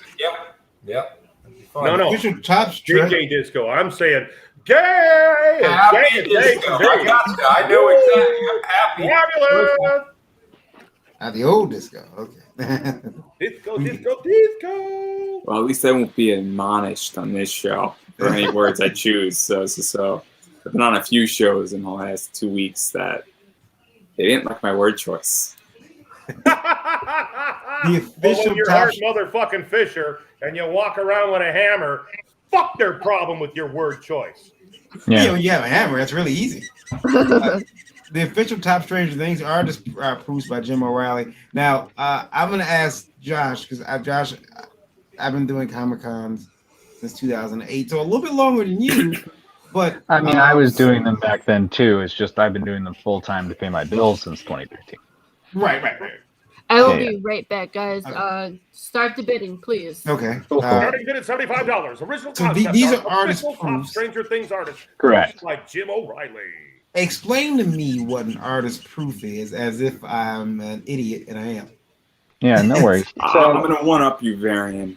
Explain it to me, because I know nothing about any of this, and I'm worse than Barry. Most of the time, whenever you see a licensed any kind of like collectible card, it means that they have to buy the license from the direct distributor, be it, hey, AMC or Netflix for Stranger Things, AMC is Walking Dead, Lucasfilm is for Star Wars, and Topps pretty much runs through all of those, and they buy the license, and what happens is go and hire a bunch of artists at a base rate, and they go, we'll give you this much money per card. You have to do a minimum of 30 or 40 or 60. Sometimes it's like 200. But for every 20 that you do, you get one card back. But you have to send all of them in for approval. Then they send them back to you. And 9 times out of 10, Topps accidentally forgets to return to you your artist originals. And in my case, they forget to pay you. So what happens with this is that this is its own collectible community, much like sketch covers. These are a licensed product. On the back, they'll have like, hey, this is an official ACO from the artists, and what happens in all those illustrated cards is they get turned in to be part of variety packs. So every once in a while, somebody opens a box or opens a pack from that box, and here's an original piece of artwork inside. That's a one of one. So this looks like it's piece of art 4 they pieces. did pay you for. I'm sorry? Most often, that piece of art is the one that was missing, and they didn't return it. Yeah, well, that can happen. In my particular instance, I didn't get the cards back, and I also didn't get paid. But that was Star Wars, not Stranger Things. Well, Josh, an artist that you and I both know, he once he pulled me to the side once. He says, "Hey, I'm having an issue.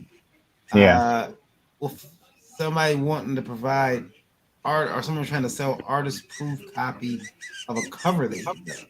And he says, "I've never heard of that. An artist-proof copy of a cover." That's interesting. Yeah. I've never heard of that. I know what you're talking about. Yeah. So that's a different kind of artist proof. And he asked me, have you ever heard of that? I'm like, no, I've heard about the artist proof for cards. Some people like Counterpoint Comics and like Do You Poo and a few other things like that. They produce what they call artist proofs, which the artist is the only one that has the right to sell those, but typically they're either numbered and it'll be like AP 1 through 10, so it'll be each issue is numbered on the print, or it's going to be like, hey, the virgin copy where there's no title on it. I see. Well, this is so interesting. But then the artist gets to sell that version. When I was working in advertising, and we were working with a lot of like Hallmark card kind of things, we were getting color proofs from the printer, and we held on to those because we felt those were collectible. And so the color proofs were about matching the color of the art. And so I was wondering if this is the same kind of thing at all. Well, these are actually one of one originals. Okay. And we have Jim O'Reilly in the chat right now, guys. Huh? Hey, Jim. Hey, Jim. Your art looks really good, dude. Yeah, the Spawn was fantastic. Yeah. And every one of these is also trading card size. So they're 2.5 by 3.5. But, Jim, since you're here, how many did you do for the Stranger Things set to get your AP proofs? Drum roll. And Jennifer, the artist behind the Supergirl with Mr. Whiskers. And apparently Mr. Whiskers has a foot fetish. I'm having to explain ACOs and artist proofs. So Dun, dun, And you're dun. doing a good job. I gotta say, this trading card stuff is so interesting because I know nothing about it, and I mean, utterly I'll be honest. That community is far more toxic. We have a couple of groups where we just sit there and complain about the actual people. So wow. 30 each set, he says. Yeah.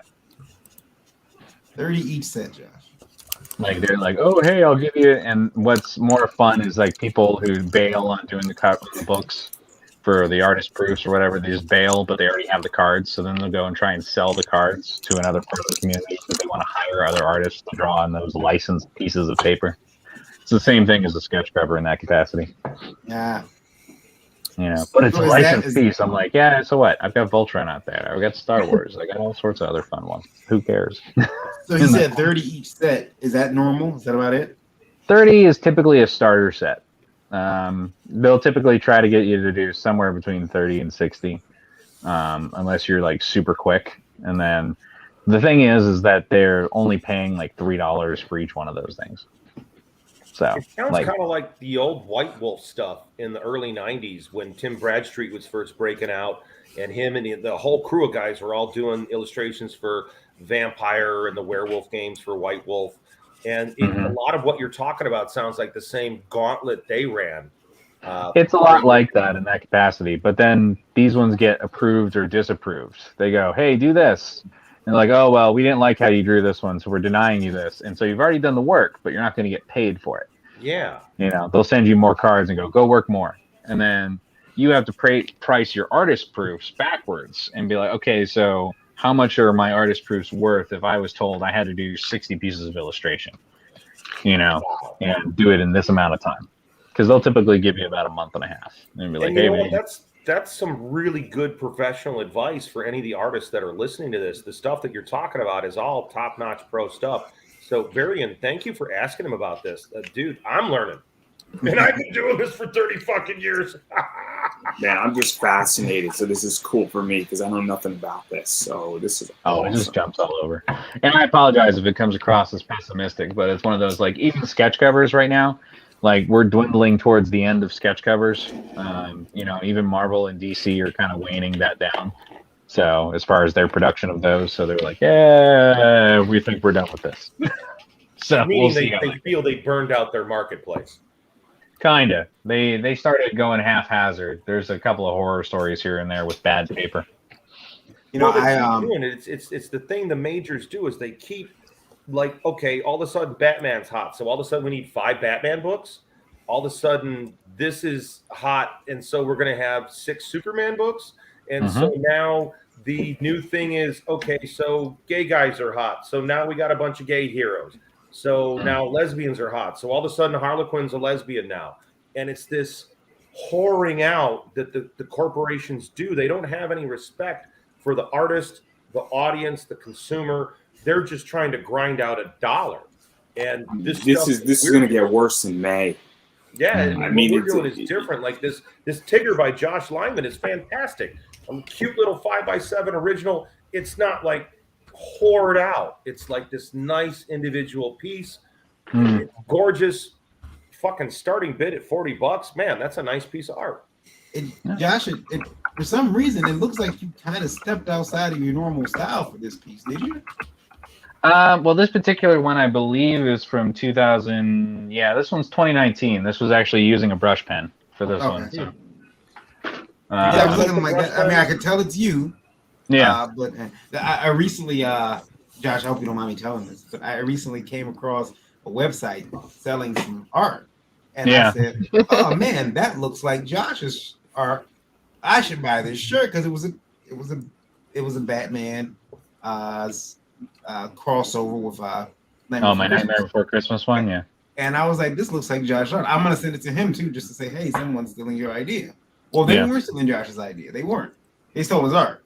Yeah. They took everything. It was his. Luckily, I got that print though. Yeah. I do have a print of it. I got a lot of your prints, Josh, that you would just leave at the table and I'll take. I remember, and I always appreciate it. Side note, Jim was commenting about how Topps pays regardless, but Upper Deck doesn't, or vice versa. And Nairobi has a question for Jim. Yeah.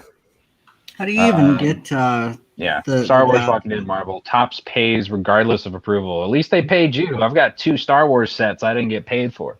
So that was several years ago. But hey, I'm a licensed Star Wars artist now. What are you gonna say, Goblin?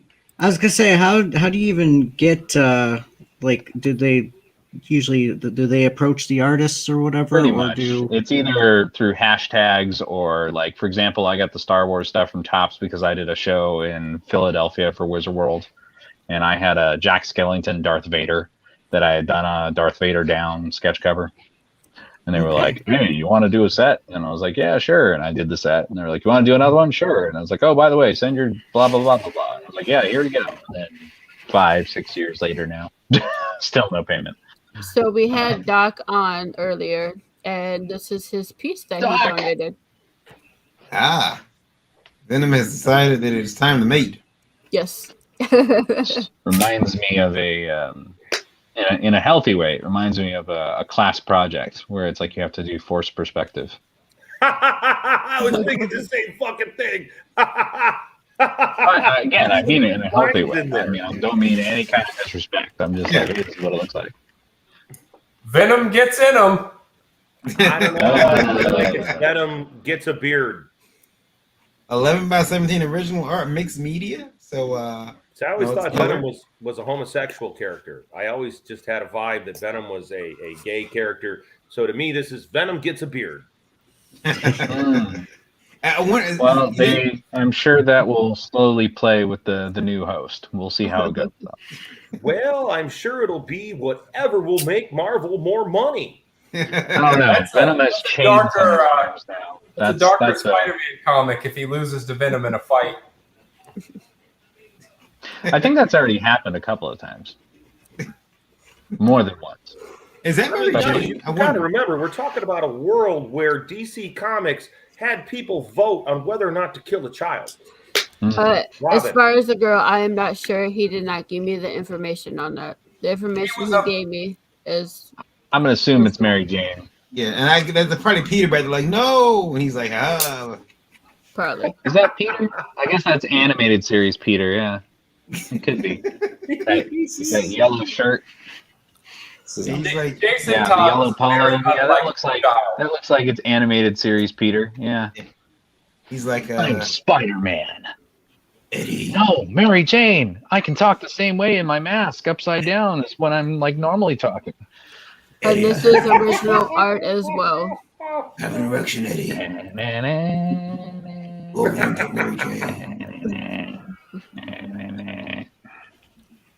You guys are killing me. Not Zendaya, the other one. Too many Mary Janes. Starting bid $60 for the heterosexual Venom drawing by Doc Blaylock.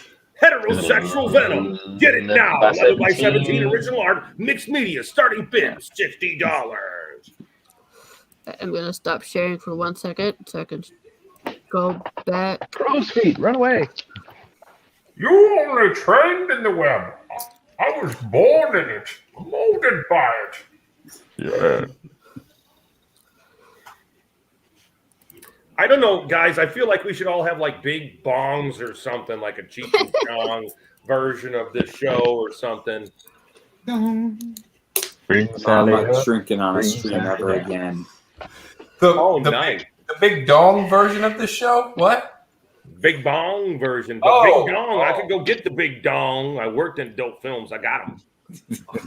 So I'm going to go back through the items I already showed real quick, and then I'm going to show the items I don't have cards for. You could sell another one of my things if you would like. If you want. The Christmas cookie caper. I need adulation. I do have, how many of these do I have? I have 3 sets for these. So 3 people can get this bundle right here. Bundle. The Christmas.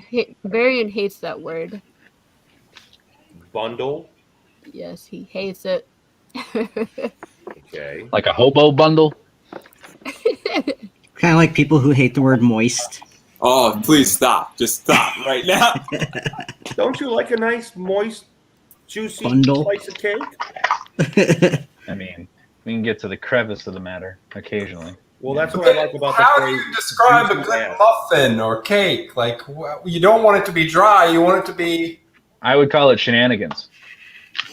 No, I'm Name thinking of about that a restaurant, juicy ass because when you think about a juicy ass, that really isn't a good thing to say. It's shenanigans. It's very moist. Original. Is Oh, no. Jennifer a regular on the show? She's More so than me. Totally muted. Hold on for a second there. I sorry. thought that There we background go. was the hair like Storm. So everything I just said, no one heard. So we have Black Cat by Jennifer, starting at $25, and yeah, she's always in the chat. Was she the one that was talking about Jeffrey Dahmer? Yes. No, I'm pretty sure that was you. Oh no, she was talking about Jeffrey Dahmer in heaven. Yes. Oh yeah, preachers. Yeah. Yeah. That's the one up. Because all child rapists deserve to go to heaven. Who's my daddy? And then we have a single character commission by Seth or Goblin Girl. Bid starts at $50. $50. And we'll draw not safe for work content as well. So. Dun, dun, dun. What's it bundled with? Yes, he does. We'll draw the have hits, some the art dips, from him. and the clips.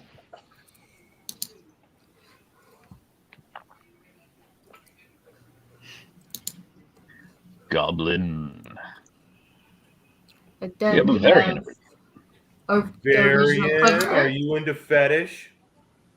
I am not, but I was asked to draw that piece, and I was told that if I did not draw I that think piece, you're I would. covering up some part of your life with your wife here. Hey, I don't judge, man. It's a safe This zone is- here. This is for the book Fetishes A to Z that I created. Okay. And it is the original inks and pencils for it.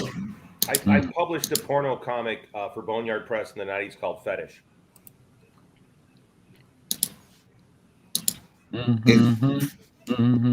Did you get? And then we have one more of these. One more box. Is this a card game? Yep. We have one more. One of these sold already earlier. So we have one more. Grimmer Quest by Tom Savage. It's a board game where you fight as six different wizards, all facing off against each other. It's a good time. The game is minimal 3 players. It's about what you want to have. Tom painstakingly crafted this game himself. All the art's done by him. Check it out over at his site as well. But get it cheaper right now. Starting bid is $25.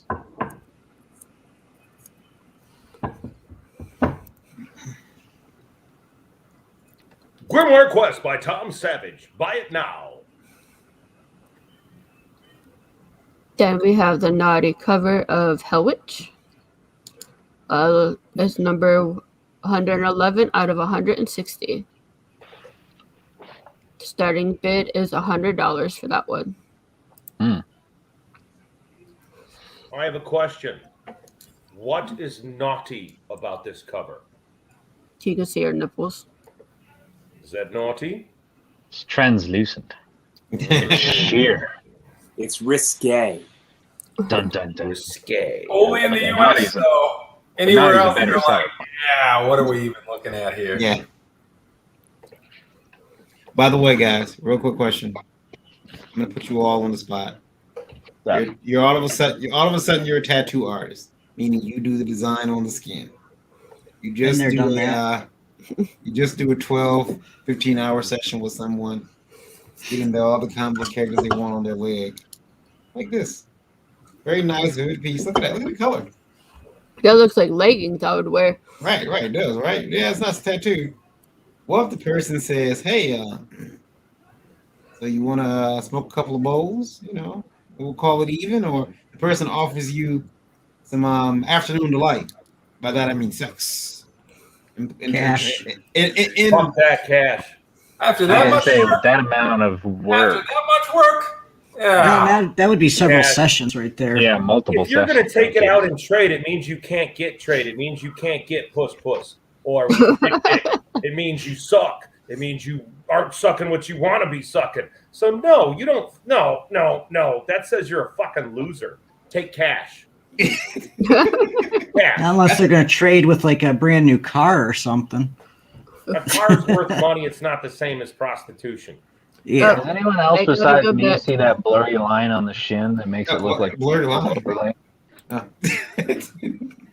Leave it to Josh to go look at the art. We have a bid Okay. That too. for That's awesome. the game. $25. Cool. Another bid for the game request? Okay. Yep. I don't know. I think the guy that bid on that game is a deadbeat. Yeah. Jennifer says, "Her, I never said it that way. You said something. I wasn't saying it in that manner at all. Oh, he's talking about the if he's in hell. How about Jeffrey Dahmer in heaven? That is what she's referring to. I think I could be wrong. I'm behind the conversation because I'm trying to do graphics at the same time with one arm. Oh, I'm so limited in what I can do now. That sucks. So we got 25 going once. So, Varian, you're saying that your hand has impacted your masturbation activities weightily. It totally has. I have to do saw your everything blown for up him. hand. Yeah, you're not. And now it's gotten to the point where now I'm like getting out of bed is a chore. I have to pick him up. Yeah, it's So go with twice on this one real quick. And it is sold. all right. Sold. Yay! There we go. Another item sold. All right, Lola, ma'am, I have to take my medication and I have to bid you adieu. Guys, thanks for being here tonight. Really do appreciate it. I know Luke and Randy do as well. Lola, you know how much you made so far? No, I don't. Do a quick ad. I would have to add it. Hold on. 25. 382. 382. Almost to 400, folks. And the raffle's still coming. You can still join the channel tonight, too, or any other day. You can join the channel before the raffle. Give yourself an entry, correct? Yes. Lots of cool prizes in that raffle. I got to go take medication and get out of here. Thank you guys for hanging out. Of course, Lola's going to hang out for like a couple minutes later. But still, I'm going to keep going for a little bit longer. Well, I'll see you guys. Have a great night. Chice, nice to meet you. Andrew, nice to meet you. Goblin Green, you kept making me want to smell markers, you fucker. I hear that squeaking, that squeaky thing going back and forth, and I just got. Oh, you were killing me, man.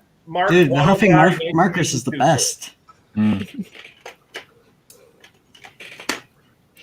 So let me share the other stuff real quick.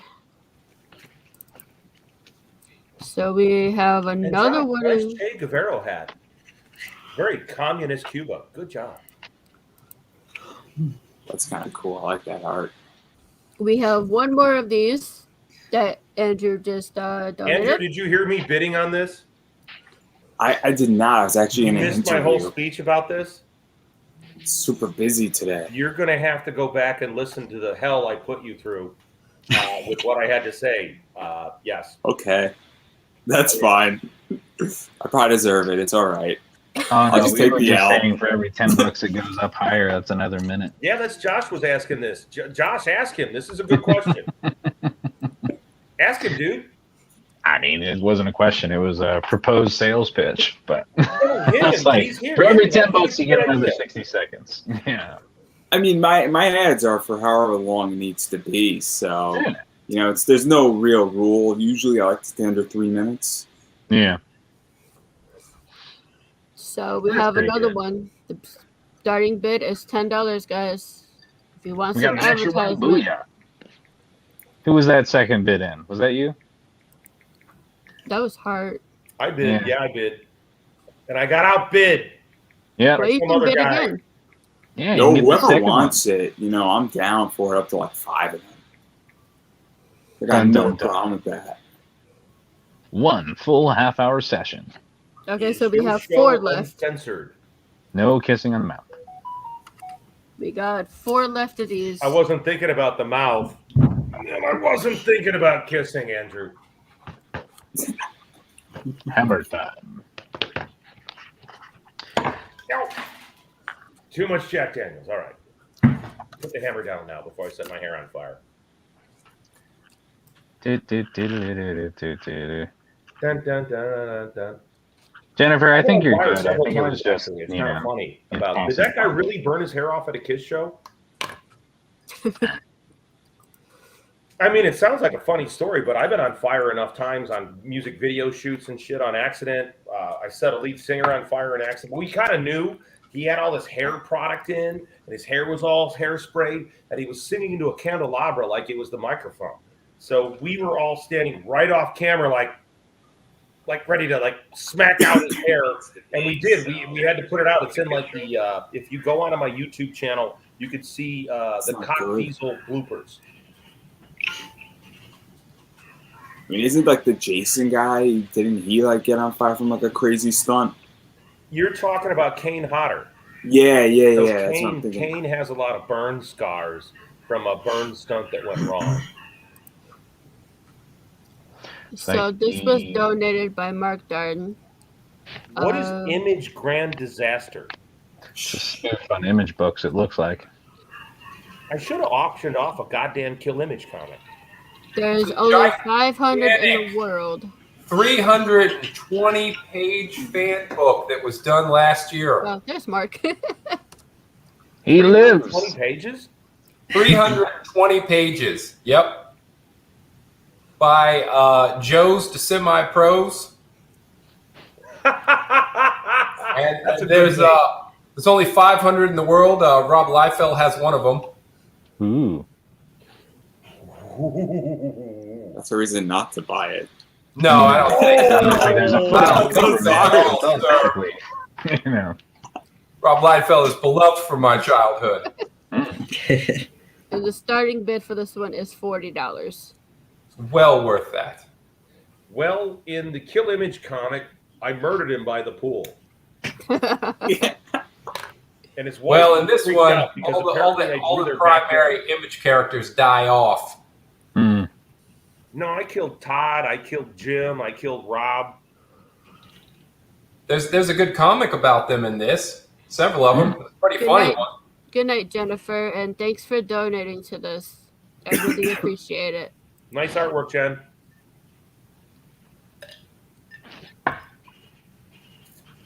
What do you think? Oh, show them the other cover there.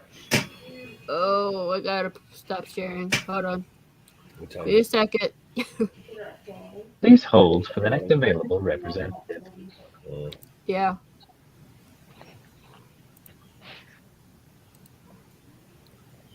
And the sounds of silence creep into the room. Hey, everybody's excited for that next image.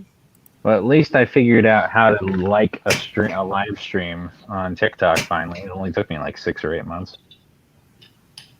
You're doing better than me because I don't get There it. is the other image. Yeah. Grand design. That's the front and back that I just showed you guys. Let's see what we got. So the grand design is to see if this character can stuff her breasts into that obviously ill-fitting top. Well, she got bought out by Marvel. It's working. She's dating Valkyrie now.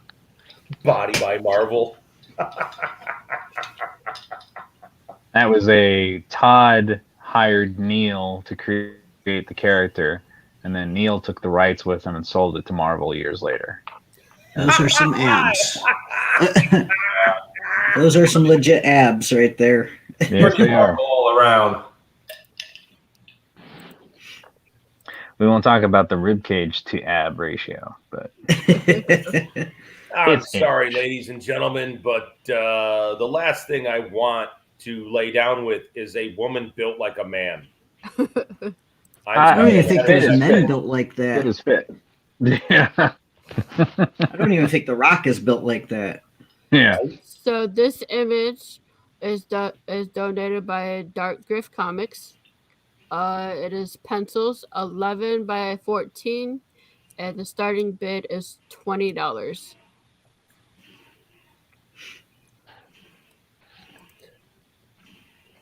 I'm not going to make another Sounds of Silence joke. I know everyone just got silent. What the hell? It's late. The booze is wearing off. I need more booze. Ladies and gentlemen, I believe I'm going to have to walk out on the show at this moment in time. I've got a gorgeous blonde waiting for me on the couch here. She's been patiently waiting, making my drinks. So hopefully somebody bought that Dahmer book. Thanks for supporting Randy and Luke. Randy's an old friend of mine. I think Luke sounds like a really great guy. Joshua, it's great to talk to you. Andrew, great to talk to you. Goblin Grim, good to have you reintroducing that old addiction to smelling those markers. And also, Guano Guy, nice to meet you too. Krista, always a pleasure. Make sure that Thank you for coming kick on. Varian in the nuts for me. Not kick, just a little slap. A little slap. You will do. You guys have a great night. Bye, You too. Have a good one. Have a good one. Good night, guys. So this was also donated by Dark Griff Comics. It is Charmed Ink Sketch 11 by 14, starting at $15. It's drawn after of Buffy.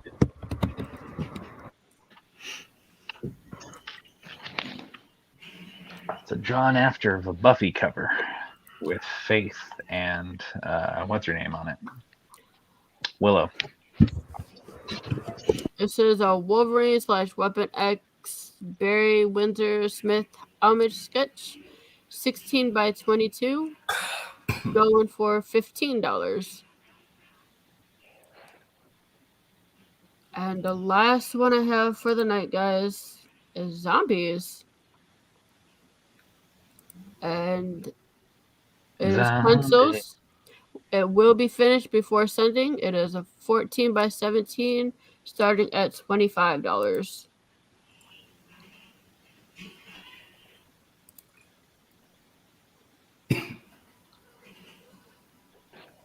So yeah, that is it for the night, guys. Since I have a lot of stuff still, I will probably be doing another auction. I'm gonna post them up on Facebook to the Indie Vaults on the page so they can browse through them. The images are already posted, but I will be making new graphics when I wake up in a couple hours. Cool. And letting you guys know which one's sold, and the starting bids for each item, so people can also bid in the chat, the posts, so we can do it that way too. And then maybe Saturday night or afternoon, I'll do another auction. Maybe like early afternoon, 4 or 5 Eastern. That way more people are up. But I really appreciate everyone for coming on. Thank you guys for donating and supporting. I really appreciate it. It means a lot to me. Yeah, I hope everybody's doing better too. Everybody's getting there slowly. It's a process, but everyone's getting there. Hey, slowly is better than no progress. Yes. Yeah. But yeah, thanks all that have bidded. I really appreciate it, and I will catch you guys on the other side. Everyone have a good night. Yeah, or a good morning. Depending where you're at. Bye, guys. Bye. Later.